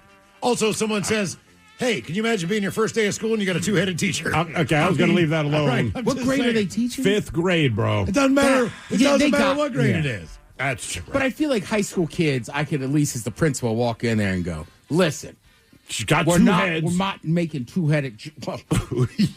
we're not making jokes. We're not laughing at it. Your teachers have 2 heads. But I can't. You say that to a 5th grader. I wouldn't even believe you. Did you realize how harsh we were on each other in those grades? Oh, you're a poopy butt. You're all but I just feel like in 5th grade they can't help it. There's high school. I just feel like the principal could put the fear of God, just like no jokes. Okay. Billy, hey, I'm going to see you probably in the office. Debate continues on Who Sucks Less. If you like KISW on Facebook or you follow us on X and on Instagram, the Men's Room Live. You want some double yum? Coming up at 5:08, we'll drink a toast for the shout of the day. You are listening to the Men's Room. Fox News is now streaming live on Fox One. The voices you trust, the stories you won't find anywhere else. This is the story breaking right now. Fox One, we live for live. Try it free for 7 days. Offers are subject to change. Go to Fox One for complete terms and conditions.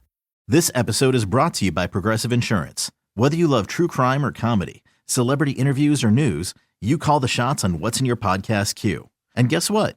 Now you can call them on your auto insurance too with the Name Your Price tool from Progressive. It works just the way it sounds. You tell Progressive how much you want to pay for car insurance, and they'll show you coverage options that fit your budget. Get your quote today at Progressive.com to join the over 28 million drivers who trust Progressive. Progressive Casualty Insurance Company and Affiliates.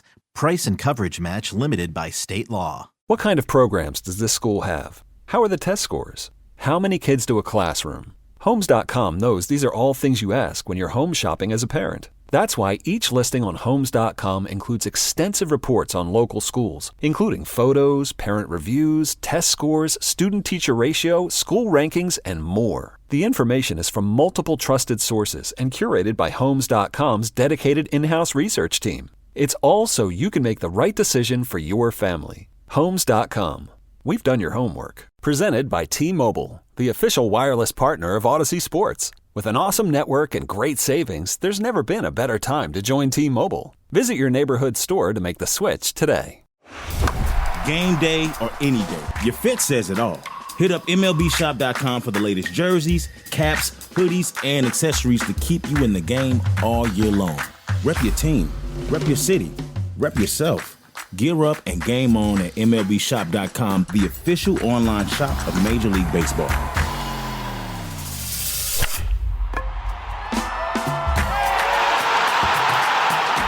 Major League Baseball trademarks used with permission. 99.9 KISW. The Men's Room returns with Miles and Thrill. All right, cut up here at 5:08. We'll drink a toast for the shout of the day. And we do have your headlines on the way at 5:50. But first, quick check with Mike Hawk and some of the stories and headlines he is not working on. Well, thank you, Miles. 53% of people that loaned money to a friend or family member had to make a request of repayment more than once. Yeah, because you didn't get your money. That's right. Isn't that the rule? Exactly. If you lend money to a family member, think of it as a gift. Exactly. Right? Like if you can't afford to not get it back, don't give it to them because more than likely it's not coming back. Yeah. Right. Especially if it's a big sum of money. You know, hey, can I borrow $5? All right. Yeah, you'll get that back in decently short order. beer. Right. Mm-hmm. Yeah, it's going to be they're going to buy you beer, something. dude. My thing is, there's not even a thought of paying it back. I know there's not. Yeah. I know what I gave someone. And I know for a fact there hasn't been a thought in their brain that said, you know what I need to do? I need to pay him back. Right. No, they're like, thank you. I'll spend that money elsewhere. Uh-huh. That's what sucks about that. Yeah. Yeah. I had a buddy do it. did it to me twice. And then the third time I said, no more money. I'll help you with whatever you want. I'm not going to give you any money. And then he'd bitch and moan like, I think you're still mad. I said, I am not mad at you as you didn't pay me back. Now, what I will be upset about, if you get drunk next time I see you and you bring it up. Right. I said, it's good as gone to me. Right. I don't want to hear it. I'm not mad about it. I just know that you're not going to pay it back. Right. I don't want to hear your sob story because if you really felt bad about it, you get a goddamn job and pay me back. Are they unemployed? My thing is the Instagram thing. When I was on that for a while, I could see this person at the beach with her friends for a week. Everyone's entitled to it for a vacation. Please don't think I don't agree with that. He doesn't. But when you didn't have the money to do what you wanted to do, and I loaned that money to you, and now you seemingly are freewheeling with whatever. Are you related to this person? Yes. Here's a picture of my new fence for my backyard. Oh. For the dogs. Yes. Man. Yes. And I'm like, dude, you're just picking and choosing. Come on, man. That's what everyone has to make decisions on, what they can afford and what they need and what they don't. Yeah. So I need some money. Do you? You were at a steakhouse last night. You're right. Yeah, don't post that crap if you're borrowing money and not paying it back. I didn't know you were on Instagram, Miles. I'm sorry. Well, your fence looks great, by the way. Hey, thank you. Molly enjoys it. Ted, that was the one, Ted. All the way around the perimeter of the backyard. Oh, my God. They're not cheating. I'm just like, We just did that last year. Yeah. And look, it's not back-breaking, but I will say this. I don't need to borrow money from you if I can also afford to put in a fence. Those are the two things. I needed blinds in my home. They're not cheap either. No. I could have done it, but I could have used that money to put forth. So what I didn't do is get blinds because I gave that money away. Yeah, but they got a fence, Miles. I know that. That was the thing. I was like, dude. Yeah. Did they say what they needed the money for, or they just need to borrow money? Yes. I need a fence. Yes. Gotta. Researchers in China. Boo on you. Boo for being a turd. There's some words that Miles wants to say that the FCC will not allow. You mother. Researchers in China have developed a way to make succulents glow for up to 2 hours after sun exposure. That's weird. Cool. I mean, there's no real application for that. What is It's what is cool. considered a succulent? You've seen. I got a few in my yard. They look like a cactus, but they're not. There's like a million different varieties of them. Yeah, and like the whole thing is they're great house plants because you're not supposed to be able to kill them. Yeah. I've been using them outside, but there's good ground cover. But if we irradiate them, we can make them glow for 2 hours. Right. I mean, you could use them outside. The plants, most plants prefer outside. Yeah. I did find out indoor plants you can't put them outside. No. My parents, when they moved to back down to New Mexico, my mother gave me like a million sit there, plants. paw at the door. And then, let me in. And she was like, "Hey, they're all indoor plants." I'm like, "Yeah, gotcha." And then after they left, I'm like, "A plant's a plant." So I planted this indoor plant outside. It just died in like a month. Like, oh. I remember my buddy, he said, "Can you water my plants?" No worries. I said, "That's not dying on my watch." Yeah. I watered it every day and killed it. And he had to replace the thing in his floor because the water spilled out. Dad, I'm drowning. I just was making sure that thing did not go thirsty. Hey, it didn't. It didn't. I drowned it. Oh, my God. But you were in the floor. Because the water Because the water spilled. I didn't realize, this is years ago, I didn't realize that big thing that holds the pot is for like extra water. Yeah. So if you don't know that and you're not looking at it, you're just like, God damn, how much does this plant drink? Not realizing it's collecting in the pot below. Boom. You got it. In an interesting cultural shift, the next generation actually enjoys and finds it attractive to have conversations concerning income while out on a date. The what generation? All right. The next generation. Oh. Like Star Trek. You got any money? All right, give me some space. Give me some space, cash. Which of the two of us are paying for this? Right? Yeah, exactly. For a long time there, for boomers and for Gen X, it was taboo. Yeah, Talk you don't about bring up your income. religion, politics, and money. Exactly. And all of that has changed. Yeah. That's all out the window. Yeah. The new trend of drinking a quote-unquote cortisol cocktail has been found to not be medically worth the hype. What the hell's a cortisol cocktail? To lower your cortisol? Something like, no, I think it's to boost the cortisol. What does cortisol do? Like, I've heard the term. I don't know what it does. Cortisol is essential. It helps regulate energy, metabolism, inflammation, and our sleep-wake cycle. We needed it high in the morning and during stress and low at night. The cortisol cocktail is orange juice, coconut water, and salt provide some vitamins and minerals, but they don't meaningfully balance cortisol. They say the risks outweigh the hype. The drink is high in sugar and salt, which can be harmful for people with diabetes, high blood pressure, or kidney or heart conditions. And they basically said that there's better options. And it tastes like ass. Oh, the one I'm reading is coconut water, orange juice, magnesium power, salt, ashwagandha. Ashwagandha. It's a plant. I know. Is it an indoor or an outdoor plant? It's an herb. I know it's good for you. Okay. Ashwagandha. Ashwagandha. Ashwagandha. I'm going to stop saying Why do you say it like that? Why can't you say it like ashwagandha? It's like ashwagandha. Ashwagandha. I don't know. It sounds more exotic when Ted says it. I do it all the time. Ted could have a bottle and be like, "This contains ashwagandha," and I'd pay $10,000 for it. Yeah. I'm one of those bad He white. hiked it from the tall mountaintops of the Alps. Ashwagandha. I'm one of those bad white people too. You know, I think I will. The Bad white person. burrito. Like, why did you make an accent? Like, I don't know. Right. All the Smiths do it. I put an accent on everything. Where's your friend man. from? Lyon.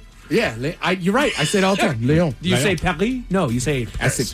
Can you say Leon without moving your hand? Leon. I don't think you can. I don't think you can do it. It's always Leon, right hand out. My all-time worst, not meaning to be racist moment, is Chinese takeout. I just repeat what they say. I hear you, dude. I do the same I'm just thing. trying to do. Like, I don't mean to go. I don't mean to do that. But when they say that, I do. That's what you repeat. I back. repeat back what they say. Okay. No, I don't do that. I mean, I go like when you were smoking. So, like, I'll say he went to get Parliaments, all right? And the lady didn't have Parliament. Normally, she would have them. I think she actually ordered them for you. She was out of Parliament. She's got a whole bunch of them now. She literally says, "No Parliament." And I goes, "No Parliament." No Parliament for But me. he's not being a D. He's just repeating it back. Right. It's like, but I'm like, this He didn't even realize this this, bro. This is racist as hell. I This feel is you. No, horrible. it's not because I it don't helps mean to them be. understand the words No, better. no, I don't. It's just, I shouldn't say that. Like if I say, "Can I get an order of egg rolls?" And they'll go, "Egg roll?" And I go, "Yeah, egg roll." It's not singular to you. It's plural to me. I'm sorry. But look, man, we go to Mexico. It's the same thing. Obviously, they are speaking Spanish. Yeah. Right? So I will order whatever I order, and I'm sure to them it sounds horrible. Sure. But when they repeat it back, I repeat it back as they said it. Right. Right? Because it's like, okay, now just to make sure we understand. So, Ted, if you want burrito, they'd be like, cool. I say a burrito, they're like, burrito? And I'm like, yeah, burrito. Right. Yeah. Exactly. Enchilada. You make everything like sexual. Sexy. I know, like, enchilada. Everything sounds like a great idea. I know. Enchiladas. Yeah. Oh, yeah, green Miles, I'm with you. I had a bad one a couple weeks ago. tacos. Instead of saying, "Oh, look at that restaurant," I went, "Oh." My buddy goes, "Are you looking at that Chinese restaurant?" I was like, "No." Right, man, I'm a sucker for Chinese food. It's just, there's this place called Jumbo Seafood. When I call it, this woman in Baltimore had a very, very thick accent. Yes. And I basically just tried to repeat back because I wanted what I wanted. Sure. So I normally would just give her a number. And that's, like 24. Correct. 24? Yeah, 24. You know, like, I'm just trying to make sure Sure. we are communicating. Then you know that they know Yes, that you right. connected, I know. right? If it's And it was called Jumbo Seafood, but it was a Chinese place. I like the number system. Same. Yeah. I like 12. when I can point. Yep. That one. Well, a lot of times I can't pronounce it. I'm like, I will say, but Chinese, that's a lot easier because it's pretty phonetic. Sure. But you go to a Japanese restaurant or something like, I'm not entirely sure to say this, man. So the number 7. Right. It's one thing I appreciate, like Kong Papa, exactly what the F it says is how it's pronounced, man. Now, on the good side, Mugu Gai Pan. There's nothing to worry you about. were with me in Germany. It took all of maybe my 4 God. hours before I'm like, "Danke." Yeah, I know. Right? And I still say, "Wolfrathausen." I know. Donkey. all right. You point with that one. Donkey. Donkey. Yeah. But you know what? The accent thing is something that we all kind of do, but we don't really talk about. There's a handful of things in the world that we all sort of do, but just don't ever say it. The Men's Room Top 10. The Men's Room Top 10. Well, Michael Beauregard Prescott Aloysius Hawk III, my sincere apologies. Second, sir. I must have skipped right out of the studio and just forgot where my head was at. If you'll forgive me, things have been a little wonky this week, so my head's just not screwed on straight. I'll tell you what, though, son. Let's get you an intro here, shall we? 10 or more things basically everyone does but keeps to themselves. I'll tell you one thing.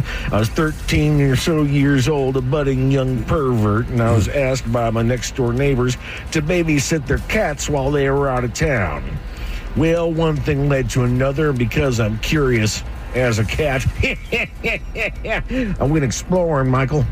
Yes, sir, I went exploring, and I found the ladies' unmentionables. Now, when you're a budding young pervert, as I stated before, the only thing you have to compare it to is a Sears catalog, and those things were built for industrial bras and chest puppies. These things were delicate, and they smelled like flowers. Let's just say I felt like I was Apollo 11 landing on the moon. I can tell you one thing for sure. The Eagle definitely landed that day. QVD. You think they did that when they landed in Houston? You know what that means. Put her down. How would you say it there? We're on the moon. He's talking like a moon man. We have made it. We're on the moon. What giant leap for mankind! The eagle has landed. Hey, nerds, we got a problem. Hey, Houston nerds. Hey, I can't get home. Help a guy out. Things that basically everybody does but keep to themselves. Just to show you guys how serious this list is, They start the end of the list here with tucking our junk back between our legs to see what we look like as a woman. I mean, it's happening. Is that what this is all about? Pretty much. I can make the hamburger. I thought it was like trying to whiff your poop so you can see if you can identify the food on it. That might be on the list, Miles. All right. Because enjoying the smell of your own fart and enjoying it even more when other people are disgusted is on the list. I don't enjoy them, but I am always entertained when other people are irritated. Has anybody here ever held their breath when you pass by somebody who looks like they smell bad? Yes. Yeah. Oh, yeah, for sure. When you see someone or they are actually do smell? No, you're walking by them. You're making the assumption. Right. No, I do that, though, for diseases. Like if I'm close to someone on a bus and I realize I was just try not to breathe around them. Oh, yeah. I don't know what I'm going to do. Am I going to get COVID from this guy? Daydreaming about life without the spouse or the significant other. Doesn't mean we're not happy. Just pondering all the scenarios. Yeah. Like freedom. My wife will listen to some of the most heart-wrenching songs about, terrible men that break up with their women and cheat on them and do horrible, vile things. I have zero desire or ability to do any of that, but still, she just likes to fantasize about how I've scorned her. Well, my wife likes to cry because things go terribly wrong. I'm like, baby, do you want me to die of cancer? Right. I mean, because that's the only thing you want. Exactly. It's god-awful, man. Imagining yourself performing live in front of a huge crowd when listening to songs. I do it all the time. I do it all the time. Hell yeah. I will drive home. I will drive home in the car, and I will be in a stadium show, dude, and I am running 45 minutes of this bitch. And just so everyone knows, thank you for how enthusiastic you are every time I perform. Dude, I mean, they are losing their freaking minds out there. And every woman out there who, oddly enough, I have the most attractive audience you've ever seen, and they don't mind showing me the breast. That's right. And I can play every instrument, too. Oh, it doesn't matter. Yeah. You come out with the guitar. I'm keyboards. I'm about to say, you sit down at the piano at some point for your slow, sexy songs. Yeah. Exactly. Think about what you're going to say before you even say it. Then you stutter for some reason, even though you already knew what you were going to say. On occasion. Not much, but on occasion, sure. I have rehearsed so many conversations that did not go anywhere near the way that I thought it was going to. Mm-hmm. I try to figure out what different angles people are going to take. I still completely missed the mark. I got called out last week on, there isn't a brand new episode of the podcast, but Cobb called me out. He goes, I can tell you've already had this argument by yourself in the shower 5 times, but let's get into it. That guy's still pissing me off. Right. There was one, I had to confront a boss one time, and I was pissed. I was in the right, and I was ready to come after him. And I thought of every argument that they were going to use because this guy was a weasel. Right. This guy was just not good, right? So I tried to find every doggone angle that I could that he was going to take and just have the checkmate for it. And I sat him down, and he opened it up, and he was like, oh, by the way, sorry about that. I completely screwed that up. I was like, here I was ready to just completely dress you down, man. Yep. You should have told him, look, thank you for the apology. Let's pretend it didn't happen. Because I have 8 different things I wanted to say to you. That's right. I'm going to crush you in this. So pretend that you said this. I was going to say this. And I quit this dumb job. But take that part out. Things that basically everybody does but keeps to themselves. Imagining that you have superpowers. Oh, yeah. Hell yeah, man. Like what? Teleportation for me. Fly, invisible. Yeah. I dream that way. Do you? No, not normal thoughts during the day. But when, when I'm asleep, I'm flying. I'm almost flying. I'm flying a lot. I'm close. I'll get 6 inches off the ground. So it's yeah, you're flying, but to me, that's floating. No, here's the thing. I fly the entire dream. And then when I really need to fly, bad things are happening, all of a sudden I'm like, yep. Damn it. And nothing happens. I've lost it. Stuck on the ground. I've lost the knack. I just keep having dreams. I'm in a wicked storm in a Cessna. All right. You can't escape that. His superpower is he's Sully, man. He can fly through that storm. Yeah. And people in the plane keep calling me a bitch. Damn, man. Bitch, man. Wow. You got some demons, Ted. Your superpowers. That flight changed me. This dream is symbolic as hell, dude. Ted is a pilot flying through a storm. I'm not flying. I'm just a passenger. Oh. But it's really bad weather. And I'm like, why? Maybe we should take off. And it's like, stop being a bitch. Quit being a pig. It's fine. That's your dream. Yeah. Bitch man. The superpower makes other people feel better about themselves. Damn. But he's not smart because he keeps getting in the plane. Yeah, that's a good point.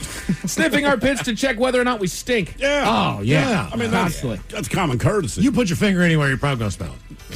That's true. I mean, look, seriously. Damn. Well, I know. It just sounds bad. But it's true. If you got a scratch on your butt or whatever, in the crack, you're scratching and things, so you know you give it a... Just to see. Running up the stairs when it's dark because Satan is most definitely following you. No. I mean, not as an adult. I'm in my mid-30s. I still do that crap. Why did we decide basements is where the spooky stuff happens? It's basements and attics. Yeah. Yeah. It's usually not the main floor. Yeah, the main floor. No ghost here. But if you go down to that basement, it's awful. I told you, my one cousin, he's got a great house, but it butts up to a cemetery. He's like, you could sleep downstairs in the unfinished basement on that couch. Okay. I said, or upstairs, the kids will wake you up at 6 a.m. Let them wake me up. Do you guys in your relationships, the woman is in front of you, okay, and you're behind her, okay, and she's walking up the steps. Yeah. Okay. Is there anything you do? You smack her ass. You do? Yeah. Okay. Still look at it, Yeah. Trip her. But if it's the opposite, Miles, what happens is what you're thinking. No, it's very difficult not to do that with someone who you maybe sometimes like you don't know. Oh, no. Like I was on the elevator coming up like a couple days ago, or the escalator, and I'm in right there, and I just want to go. Just kidding, baby. Oh, yeah, man, I'm fine. The wife gives me the ET from time to time, but she follows me up the stairs. Exactly. Oh, yeah. That's the whole point. But to get you to move a little faster. Exactly. Just to prod it a little bit. Yeah. Just a poke. Yeah, be ready for that, Ted. Phone home. Yeah. Then I'll leave you with this last thing that basically everybody does but keeps to themselves. I am beyond guilty of this one. Not really knowing when or how to interact with somebody that you're walking towards and they're walking towards you down a long hallway, out on the sidewalk. I never know when it's time to make eye contact and I end up staring like a freak. It's all right, though. Like, we're coming at each other, like, are we gonna say hi to each other? So this is a good morning thing?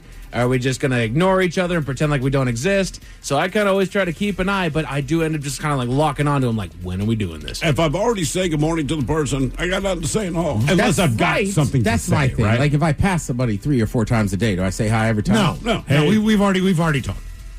Yeah, to me, that's the goal. At least here at work. Like, we've already said good morning. We've already talked. Now we can just walk by each other. It's fine. Certain people I will not speak to, I'll nod at them. I will not say who, but it's like, I will not speak to you. A man in Florida wanted to get his drone out of a woman's yard, and for good reason. What out of a woman's yard? His drone. His drone out of a woman's yard, but and for good reason. Tell you about it. What was the reason? Tell you about it at 5:50. Thank you, sir. Headlines are coming up at 5:50. In the meantime, have we made it to drinking time?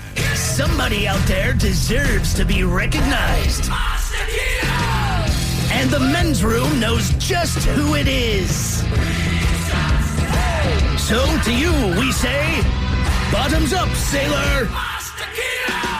You're the toast of our shot of the day. Drinking time it is. As usual, we head to the drink desk and Steve Thrillhill to find out who we're toasting. Yes, indeed. And today we toast 21-year-old Yasmin Hernandez of somewhere here in Washington. Right. Or as Ted would say, Yasmin Hernandez. Yasmin Hernandez. Here somewhere she in sounds Washington. Hot. She does. She's 21 years old, and she was arrested last week after being caught speeding, all right? She was clocked going 74 miles an hour in the 35-mile-per-hour zone. Now, when police asked her why she was in such a hurry, she said that she was on her way to the courthouse to pay for a speeding ticket. Turns out they thought she was joking. She wasn't. She was actually on her way to pay for a previous infraction from just 17 days prior, but also, it should be noted, she was hit with a reckless driving charge. Because in addition to going 74 miles an hour in a 35-mile-an-hour zone, she also illegally drove into oncoming traffic to pass a vehicle. She was also cited with driving without insurance and operating a vehicle without a valid license. That's right, the perfect storm. You swung for the fences and you got there. Congratulations. Wow. Just don't drive, man. Just don't drive. But let's drink. That actually did not show up well there. We pour this booze. And we drink this booze because we think it's yummy. Yummy! So over the tongue and down the throat to party in our tummies. Down the hola, bichola. All right, it's going to get tested online for Profile This now. 206-803-ROCK. Profile This is next. Fox News is now streaming live on Fox One. The voices you trust, the stories you won't find anywhere else. This is the story breaking right now. Fox One, we live for live. Try it free for 7 days. Offers are subject to change. Go to Fox One for complete terms and conditions.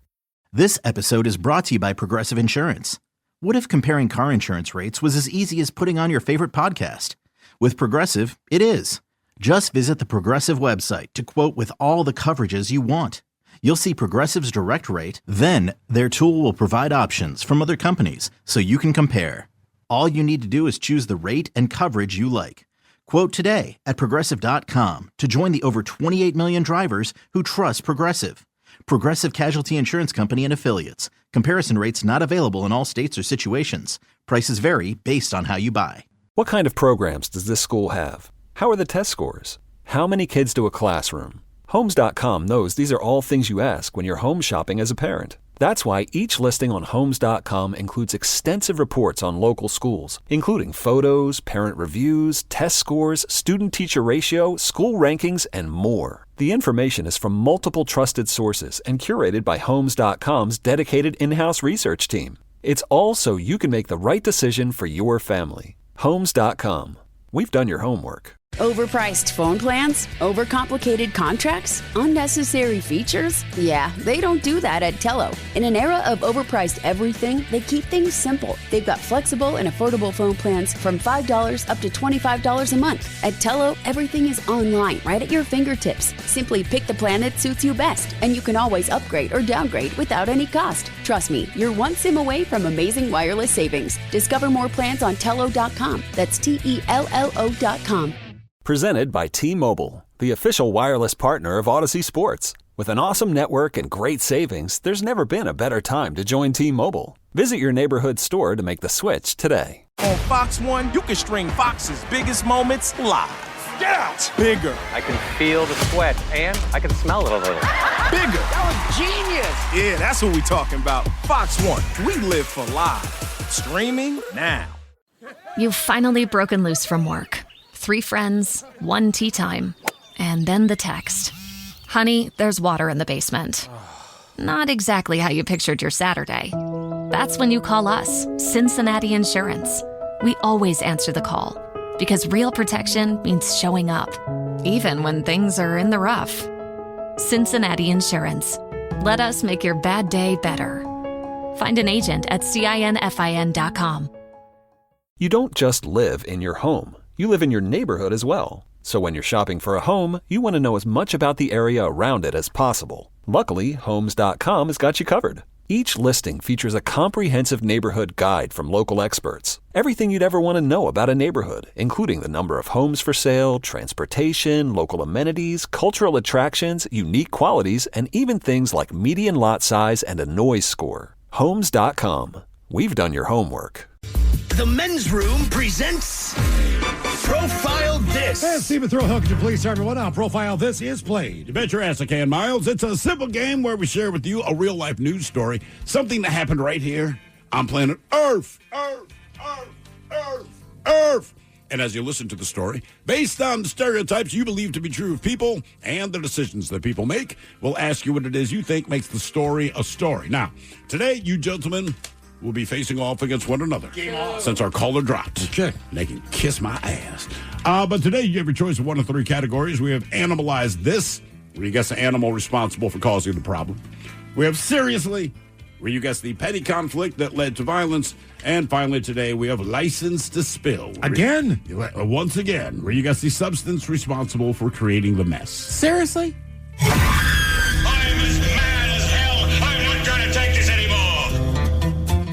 Our man has been arrested for setting fire to a cafe in Spain after the staff refused a request of his.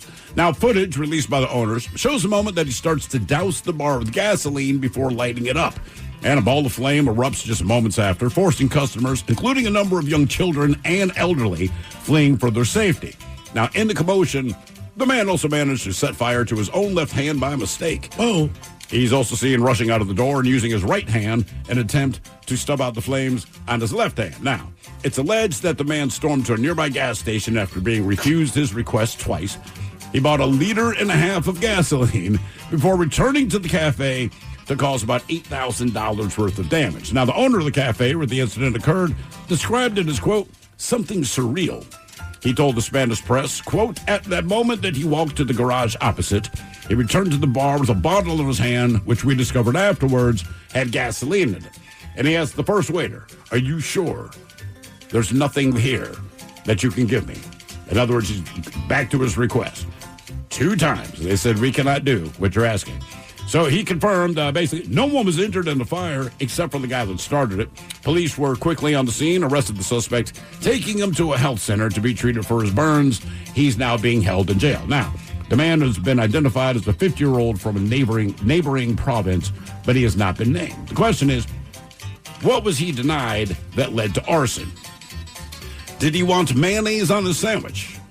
Was his salad too, quote, skimpy? He wanted ice in his drink, or he wanted a refund. So mayo, skimpy salad, wanted ice, or wanted a refund. Well, it's something that the restaurant couldn't give him. So that's why I'm going with a skimpy salad or a refund. And I honestly think just because it's stupid, I'm going with the skimpy salad. Skimpy salad. I think they couldn't give him ice because most of Europe doesn't have that capability. Oops. Could very much be ice. Ice, baby. But I think he wanted mayo on his sandwich. And they're just like, look, we don't have mayo. It's Spain. They might have an aioli. Okay. All right. Close enough. Yeah. All right, Tom, what was this little to-do over? No mayo for his sandwich, a skimpy salad, ice with his drink, or he wanted a refund? We'll find out next. That was a tease. You are listening to The Men's Room. 99. On Fox 1, now you can stream your favorite live sports, so you can be there live for the biggest moments. Touchdown! And catch history in the making. Fox 1, we live for live. Streaming now. You've finally broken loose from work. 3 friends, 1 tea time, and then the text. Honey, there's water in the basement. Not exactly how you pictured your Saturday. That's when you call us, Cincinnati Insurance. We always answer the call because real protection means showing up, even when things are in the rough. Cincinnati Insurance. Let us make your bad day better. Find an agent at CINFIN.com.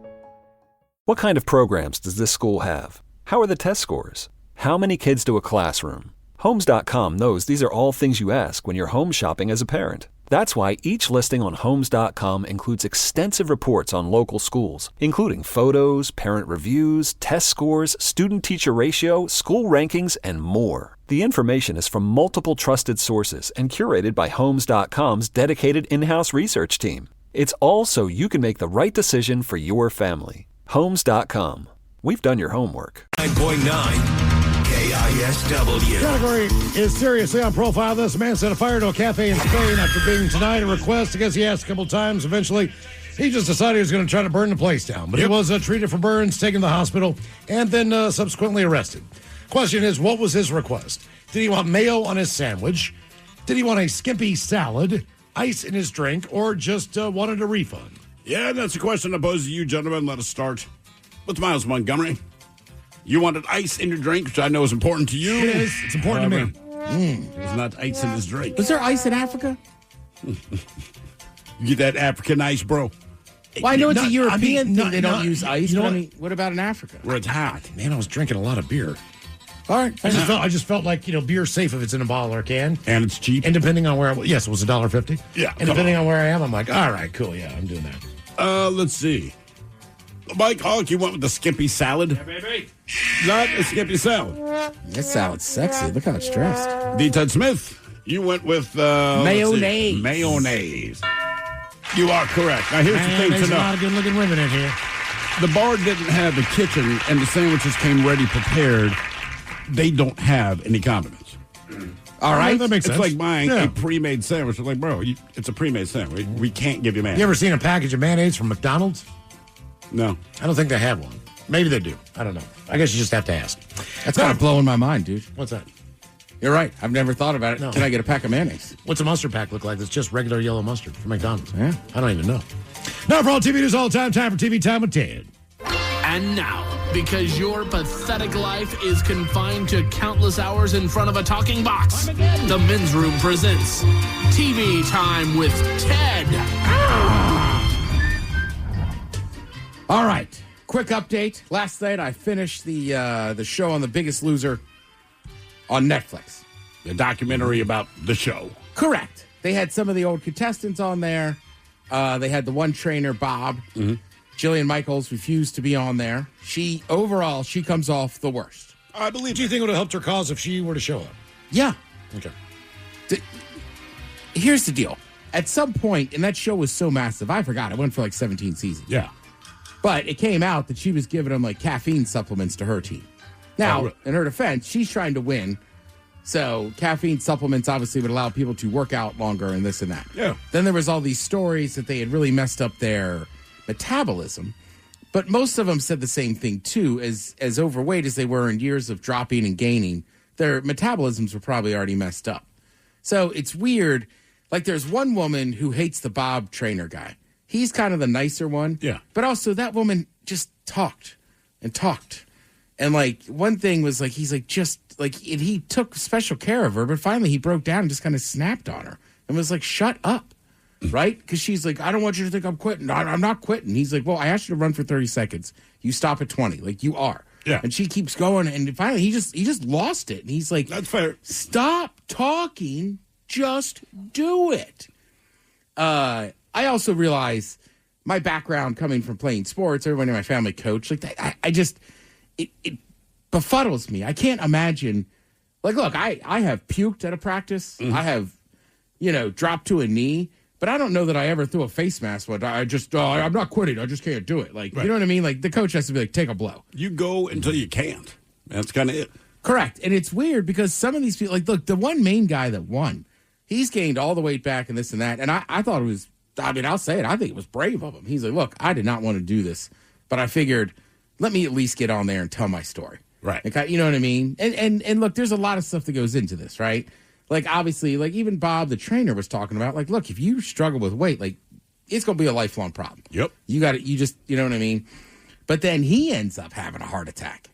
When he's the trainer. Oh, Bob. So that was part of the thing, too, was that they were so mean and they were like, this is about your life. So then when the in-shape guy has a heart attack, then it's like, well, why were you? So I guess basically what I would say is, like, also there was things they did that were kind of mean and torturous, kind of making fun of them, but also it was a TV show. So the people that fathom, like, this is still a TV show are like, I kind of get it.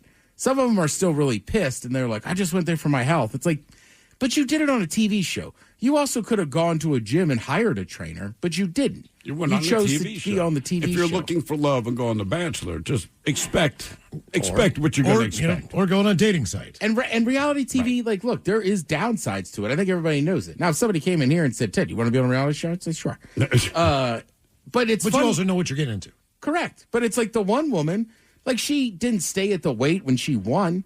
She's gained some back. But her and the Bob trainer, they ran a marathon together. Oh, cool. And she's like, look, I'm healthy. She's like, I'm always going to be a bigger girl, So it's like, right. So it was interesting watching that final episode where they, like half of them are like, no, I still like those people. No hard feelings. And then there's a few of them that are like, I hate them. I would never do it again. Jillian Michaels comes off bad to the contestants and this and that. There's only 2 trainers on that show, right? Her and Bob. Mm-hmm. Bob has a heart attack and is dead in this gym floor for about 6 minutes. Luckily, there's a doctor in there, pounds on his chest enough to get a little electric current, and then they hit him with the panels. So they say to him, did your co-stars call you? And he just kind of smiles. He goes, everybody but one. Damn. Oh, I think we know who that is, right? Jillian Michaels. Yeah. And then, of course, so since this has come out, she's been all over everything, trying to do spin control and this and that. And it's like, you could have gone on. You didn't. Like, and it's funny. They give you the opportunity to go on these documentaries. Right? Correct. And if you choose not to, it's your own business. But don't worry about it then. And Netflix, look, I think some of them, like Swamp Kings, I enjoyed it. It was kind of a very nice version of Urban Meyer and what went on down in Florida. Mm-hmm. They glossed over having a killer on the team and guys getting in serious trouble. But Netflix, like, these are good docs, but they're not going super hardcore on you. Like, she could have gone on that and been fine. I also find it very funny that a lot of her things was these people, she's constantly screaming at them, like, you're not a victim, you're not a victim. And now the last week and a half, she's been on a victim tour. But isn't that how it always works? On the flip side, what's that Billy Joel thing? I thought they didn't go after him so much. I don't know the Billy Joel one. It's just a documentary about Billy Joel on Netflix. And they basically, like, he's an alcoholic. He knows he's an alcoholic. Yeah, I mean, he knows all those secret. things. He's just, it's just very honest. But did he finally give it up? But it's not a hit piece. You know what? That was never really addressed. I think he's been one of those people who's always just tried to be able to still dip his toe into the pool without, like, having to be, like, completely dry. Well, that was like the Johnny Manziel one, right? He's like, look, I did way too many drugs and this and that. And then, like, the last scene is him and his boys. He's like, I still drink beers and smoke weed. Yeah. Off. Yeah. So, I mean, yeah. And that's what I'm saying. For Jillian Michaels, like, you should have just done the documentary. Because at least you can explain yourself. That's what I'm saying. At the end all be all of this show, and granted, it's 3 episodes. I highly recommend it. It's a great watch. But I was kind of like, all right, some of them are happy with it. There's a few of them that are pissed. The one woman that wouldn't stop talking, I get it. She's going to be pissed all the time. It's never going to be her fault. But Jillian Michaels is really the only person that came out of this thing looking bad. But the thing about Jillian Michaels, it's like, why are you worried about it? Because before this documentary came out, everyone's perception of you is that you were a pretty horrible person. Like, you're doing the right thing, you're helping people, right. But I mean, just as a human being, you seemed awful. So at this, maybe people go, this confirms it, and you disagree, that's okay. But it's not like you were Ellen DeGeneres. Right? I thought you were friendly, and you find out that she's a turbo bitch behind the scenes. That affects who she is, right? No. With Jillian Michaels, it's like, if they had said that behind the scenes you were nice, I would have been stunned. So in the end, like, you're making it worse for yourself because no one had that high of an opinion of you. Maybe that's not the way to put it. Nobody thought you were the cutest little fluffiest person to be around in the first place. Yeah. Are they doing this to kind of maybe launch the relaunch of the show on Netflix? So in other words, is The Biggest Loser coming back to Netflix or going to Netflix? I wouldn't think so. NBC owned it and basically was like, all right. And I guess the last woman that won, even the trainers were like, oh, my God. Like, I don't know what she did. Maybe she has – it's like she is almost too thin. So I think at that point, NBC just said – and there was articles in the New York Times. Right. There was this and that. There was people were saying there was drugs and they were giving them street drugs. There was an investigation by the LAPD. But so I think NBC finally just went, we're done with this. And to be honest with you, American Idol is one thing. I don't know that you could bring that back. Now, sadly – the obesity rates have gone up. Yeah. So, yeah, but I don't know that show would work now, especially that everybody has this view on it. I was going to say, why would Netflix pull the curtain back to say, hey, we're going to relaunch the show? Yeah. This is how bad it is behind the scenes, so we're going to do it. Like, that would not be and the like smart I said move. yesterday, the bottom line is this. Watching people eat a controlled diet and live in a ranch together, it's not that exciting. The exciting part is watching them sweat. Right. You know? Suffering is what makes anything interesting. You're trying to tell me eating a salad isn't exciting? No. I agree with you. You've seen me eat 100 salads for lunch. Do I ever look happy, pumped afterwards? No. Nope. And I'm hungry. Yeah. And then you'll just give a comment at the end, like, yeah, spinach is okay, I guess. Yeah, like I like spinach. It's better salad. with chickpeas, right? Never let. That's basically what we hear. It's not like this was all awesome. right, garbanzo over there. So there's the new Office spinoff, The Paper. I've heard a little bit about that. Did I hear about it here? Did you? Yeah, I've been talking about it. So Steve Carell and John Krasinski, the two biggest stars, I'd say. Mm-hmm. Easily, yeah. Or Rainn Wilson. Rainn Wilson, right. Basically, it's kind of cool. The first day these actors are on set, they popped in. Now, they happen to be filming a commercial, like, in the same, like, studio lot or whatever. Nescafe, or not Nescafe. What are they doing? That was for an Italian brand of coffee, Lavazza. So, yeah. Lavazza? Yeah, Lavazza. Lavazza. Mangia. Oh, hey. Scusi. Do you have any Lavazza? That's about my Italian. Aranciata and scusi. I've got some, but they're all cuss words. Mm-hmm. Yeah. So anyhow, she was just saying, like, no makeup yet. We're very anxious. We're scared. There's a knock on the door. Someone walks in. It's Steve Carell, John Krasinski. And they're like, just like, hey, like, basically just wishing them good luck.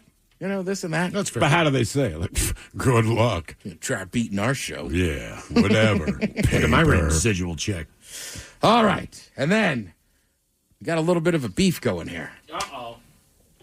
Mike, you'll like this one. Okay. Are you a Becky Lynch guy? Oh, you're damn right. I know exactly where you're going with this. I know like the Becky. name. Who is Becky She Lynch? is a WWE superstar. Okay. All right, yeah. Is she the current champ? She is the current Intercontinental Champion. Okay. Oh. I like Becky Lynch. Met her once. Very nice woman. Sweetheart of a gal. Yeah. She's Irish, I believe. Correct. Yeah. The last Oh, Teddy, it's nice to meet you, lad. When you gonna step into the ring with me? Yeah, she sounded just like that. I can feel it. So basically on Monday night's episode of Raw, they were in Birmingham, England. So now she is a heel. So she has to piss off the crowd. Mm-hmm. Oh, she did. She said, quote, they're in Birmingham, Ozzy Osbourne's hometown. Oh, no. The only good thing that came out of here died a month ago. But in fairness to Ozzy Osbourne, he had the good sense to move to L.A., a proper city. Because if I lived in Birmingham, I'd die too. Oh, wow. Damn. Zap. So it's more about the city than it was actually the situation. I mean, there was one I think where they're toeing the line there, but still, if you're trying to play heel. One of the shows came here years ago, and one of the guys made fun of the fact that Seattle didn't have a basketball team anymore. Sure. You know, it's those things. They just poke. They try to get the crowd to boo you is what they do. I bet you she did it. I mean, I got to be honest. Right, to me, she's just essing on the town. Right. And then, like, as far as wrestling goes, like if this was just a normal person, like if one of the idiot brothers from Oasis said this, I'd go, all right, hey fellas, easy. Right. But it's wrestling, right? So to me, that doesn't seem. You know it's coming, right? And the Osbournes should not take that personally. Well, Kelly Osbourne has. Did she? Oh yeah. She called her a disrespectful dirtbag. Birmingham wouldn't urinate on you if you were on fire. Shame on WWE for allowing such things to be said about my father and his home. Yeah. I stand. It's her dad, so it's super personal, but also like it's wrestling. She's just making fun of the town, and she's not directed at her dad. And she didn't really disparage Ozzy. She's just saying the best thing that came out of this town is not here anymore. And he moved to LA because this town here. sucks. Right. I like Mike Hardy. I think it was written pretty well. I'm with Becky on this one.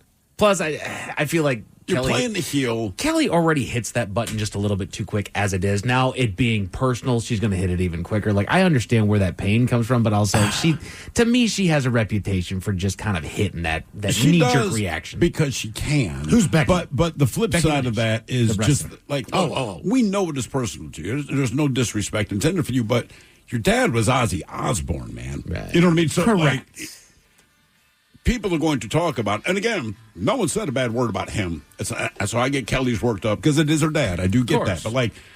But your dad is Ozzy Osbourne. If your dad is the president, if your dad is Ozzy Osbourne, if your dad is anything where everyone in the frickin' world knows who they are, you're going to hear a lot of stuff about him. The difference is she didn't say anything bad about him. No. I mean, this was years ago. Ben and I are doing a stage announcement, right? And Sons of Anarchy had just come out. Nice. Right? So some of the main actors are there. I forget the guy, bigger dude.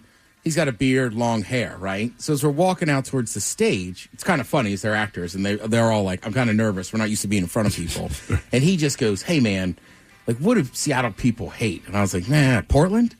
He walked right out there and went, it's great to be back here in Portland. He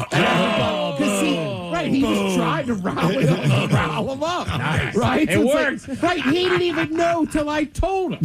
So same thing with Becky Lynch. Like, she's just making fun of Birmingham. Right. She's Irish. She's going to take a shot. She's Irish. She hates all you. Yeah, that's right. Exactly. I'll settle it for you.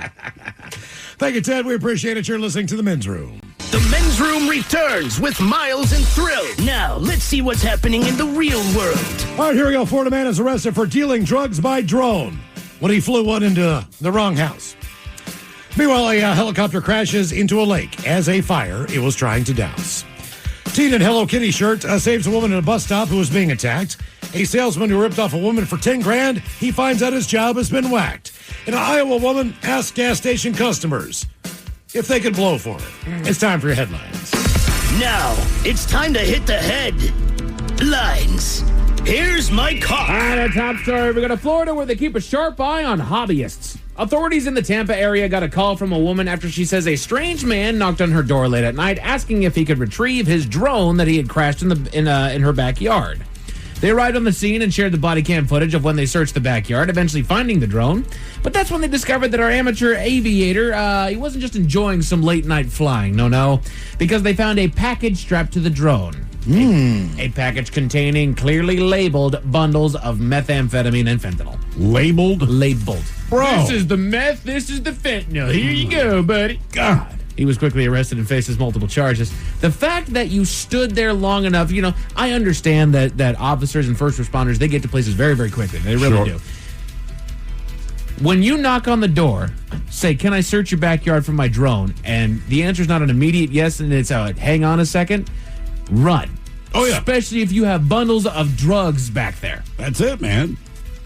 Side note, how could you not just jump into the backyard? Like, how high was this fence? What did this backyard look like? Maybe he was worried that she would call the cops if she saw him in the backyard, or she has motion lights or something. Sure, yeah. So I think he was trying to play it safe, like, oh, hello, ma'am. Yeah. I fly drones in the middle of the night. And, in your backyard.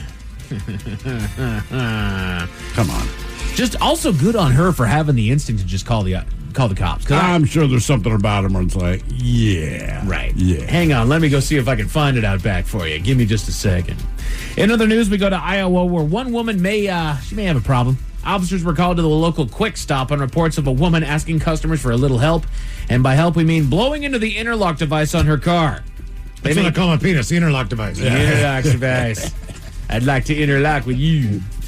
They made contact with the woman and caught the scent of alcohol in spite of her claims to not have been drinking, which fat chance. She showed all the physical signs of impairment, and they conducted a test which she failed, and that's when they tested her blood alcohol content and found her to be at an astonishing 0.351. Wow, man. More than 4 times the legal limit. I'm shocked she's still alive. That's what I thought. She was arrested. And she couldn't have been in her right mind because there's no way that you're going to be more than 4 times the legal limit and say, I haven't drank at all. I know. Yeah, exactly. Hence, let's just do the test to confirm what we know. Exactly. That's insanity. But Ted, as soon as I saw that number, I thought that exact same thing. How in the world is she breathing? I don't know. So that's, man, you don't need that much. I've had a good old time. I don't know. I would like to see just how far I've gotten. Have you guys ever done the breathalyzer test? No. Yeah. So how would you gauge? When did I do it? Well, we were working on the other station before we came over here to KSW. One Saturday night we went over with the vocal minority and they had one and we kept blowing on it. I remember drinking with them, and there was a cop there specifically for this purpose. Wait, this was Saturday night. They were just like they just had one and we were like just goofing off drinking with them and like we kept blowing on it to see how high people were going to get. Right. How hard or easy was it to hit that legal limit? Do you remember? Oh, well, it depends on your weight and stuff. Sure. Yeah. But trying to get way over time, I mean, I was really drunk and it still was 1 something.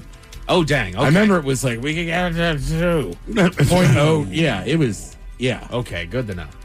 We go to the lovely world of the internet where it can be your undoing. A young man on TikTok posted a video giving his take on a new trend, the "You Look Happier" trend. So that's where creators respond to a fictitious "You Look Happier" comment with a usually dark humor caption detailing why they're happy. Fictitious, right? Yes. You look happier. Thanks. I hit a puppy on my way to work. Right. You know, something like, a reason why you're kind of dead inside sort of a thing, right? So our boy was no different. He works as a car dealer and posted with the caption reading, quote, "You look happier. Thanks. I just sold a single mama car $10,000 over sticker." The camera locked onto his smiling face. Mm-hmm. Well, as with internet rules, a lot of people didn't take it well, and the social media storm centered around him and the dealership that he works for. He came forward after the backlash, insisting that the video was satirical, but the damage had already been done at that point. Well, they wouldn't be able to know, did he really do that? Exactly. So the woman wouldn't have come forward, I'm sure. I mean, they fired him. So they obviously thought, he probably did something like this. If he didn't do anything to that level, they'd be like, dude, stop joking around like that. No, I think they got rid of him because they got bad press. I agree. Oh, so they were like, look, man, we know you didn't, but we're not dealing with this. And they were coming after him hard. Like, after he got fired, he made a follow-up video like, guys, say what you will about me. I'm still going to defend my innocence. Don't go after the dealership. They did not do anything here. That, like, leave the dealership alone. Right. They're good people. Like, there was no bad blood here. Yeah, 100% good on him for doing that. So, guys, again, knee jerk. We don't need to be this mad this fast. And he was specifically doing a spoof site. Mm-hmm. Right. If you said you hit a puppy on the way to work, people go, ha, ha, ha. I sold the car, like, you're fired. Exactly. And again, I get the position, like, bro, we know you didn't, but we're not dealing with it. When you get that fast, you go after somebody that hard, and then it turns out like you were just completely wrong. There is no there. Now you're so mad that now you have to defend why you're mad because you haven't cooled off yet. Just take a breath before we hit send. How about that? But just in case those stories left a bad taste in your mouth, thankfully, there's good news. Over to Poland, where local officers are looking for a teenage hero. Surveillance footage caught the moment the teen sprang into action at a local bus stop. The story goes that the teen was at the stop along with a man and a woman when the man suddenly started attacking the woman, kicking her in the head, following up with a flurry of punches. Out of nowhere, dude. Just don't know why. Thinking quickly, the teen reacted, pulling the assailant off the woman and unleashed what retaliation that he could before the attacker turned his attention to the teen, and he gave the woman time to escape. The teenager was able to slip away himself without much further injury, and now local authorities are on the lookout for him to give him the recognition that he deserves for his actions. They blurred his face in an image that they released, but is identified by his distinctive Hello Kitty shirt. Man, you're dude, a the Hello Kitty shirt took you're your a ass out. badass teenager that defended this woman here, and you're wearing your Hello Kitty t-shirt. That makes it so much better. Hell yeah, brother. Go get it. That means he's got a backpack, too, you know. That's right. That's right. Can't have one without the other. Yes. Men's Room Sports, the Mariners did their best to take the series against the Padres early, but unfortunately fell last night 7-6, leading to today's rubber match.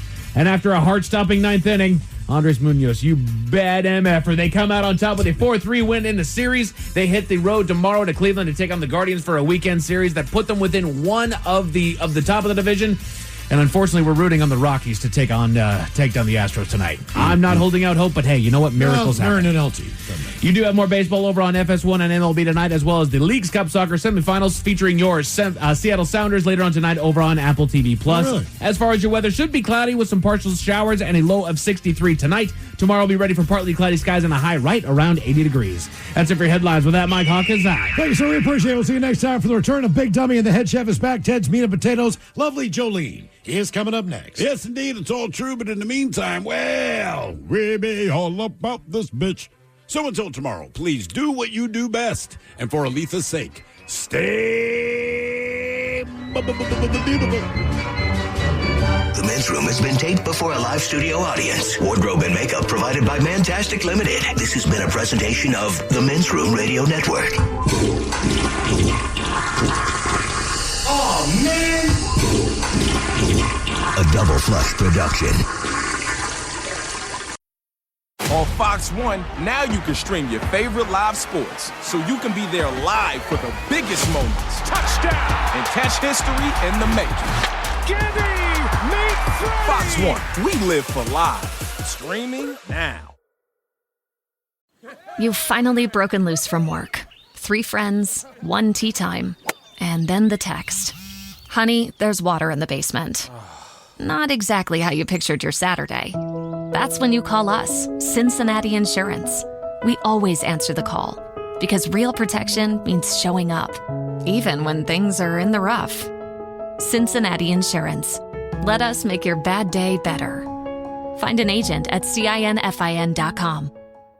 You don't just live in your home. You live in your neighborhood as well. So when you're shopping for a home, you want to know as much about the area around it as possible. Luckily, Homes.com has got you covered. Each listing features a comprehensive neighborhood guide from local experts. Everything you'd ever want to know about a neighborhood, including the number of homes for sale, transportation, local amenities, cultural attractions, unique qualities, and even things like median lot size and a noise score. Homes.com. We've done your homework. Overpriced phone plans? Overcomplicated contracts? Unnecessary features? Yeah, they don't do that at Tello. In an era of overpriced everything, they keep things simple. They've got flexible and affordable phone plans from $5 up to $25 a month. At Tello, everything is online, right at your fingertips. Simply pick the plan that suits you best, and you can always upgrade or downgrade without any cost. Trust me, you're one SIM away from amazing wireless savings. Discover more plans on Tello.com. That's TELLO.com. Presented by T-Mobile, the official wireless partner of Odyssey Sports. With an awesome network and great savings, there's never been a better time to join T-Mobile. Visit your neighborhood store to make the switch today.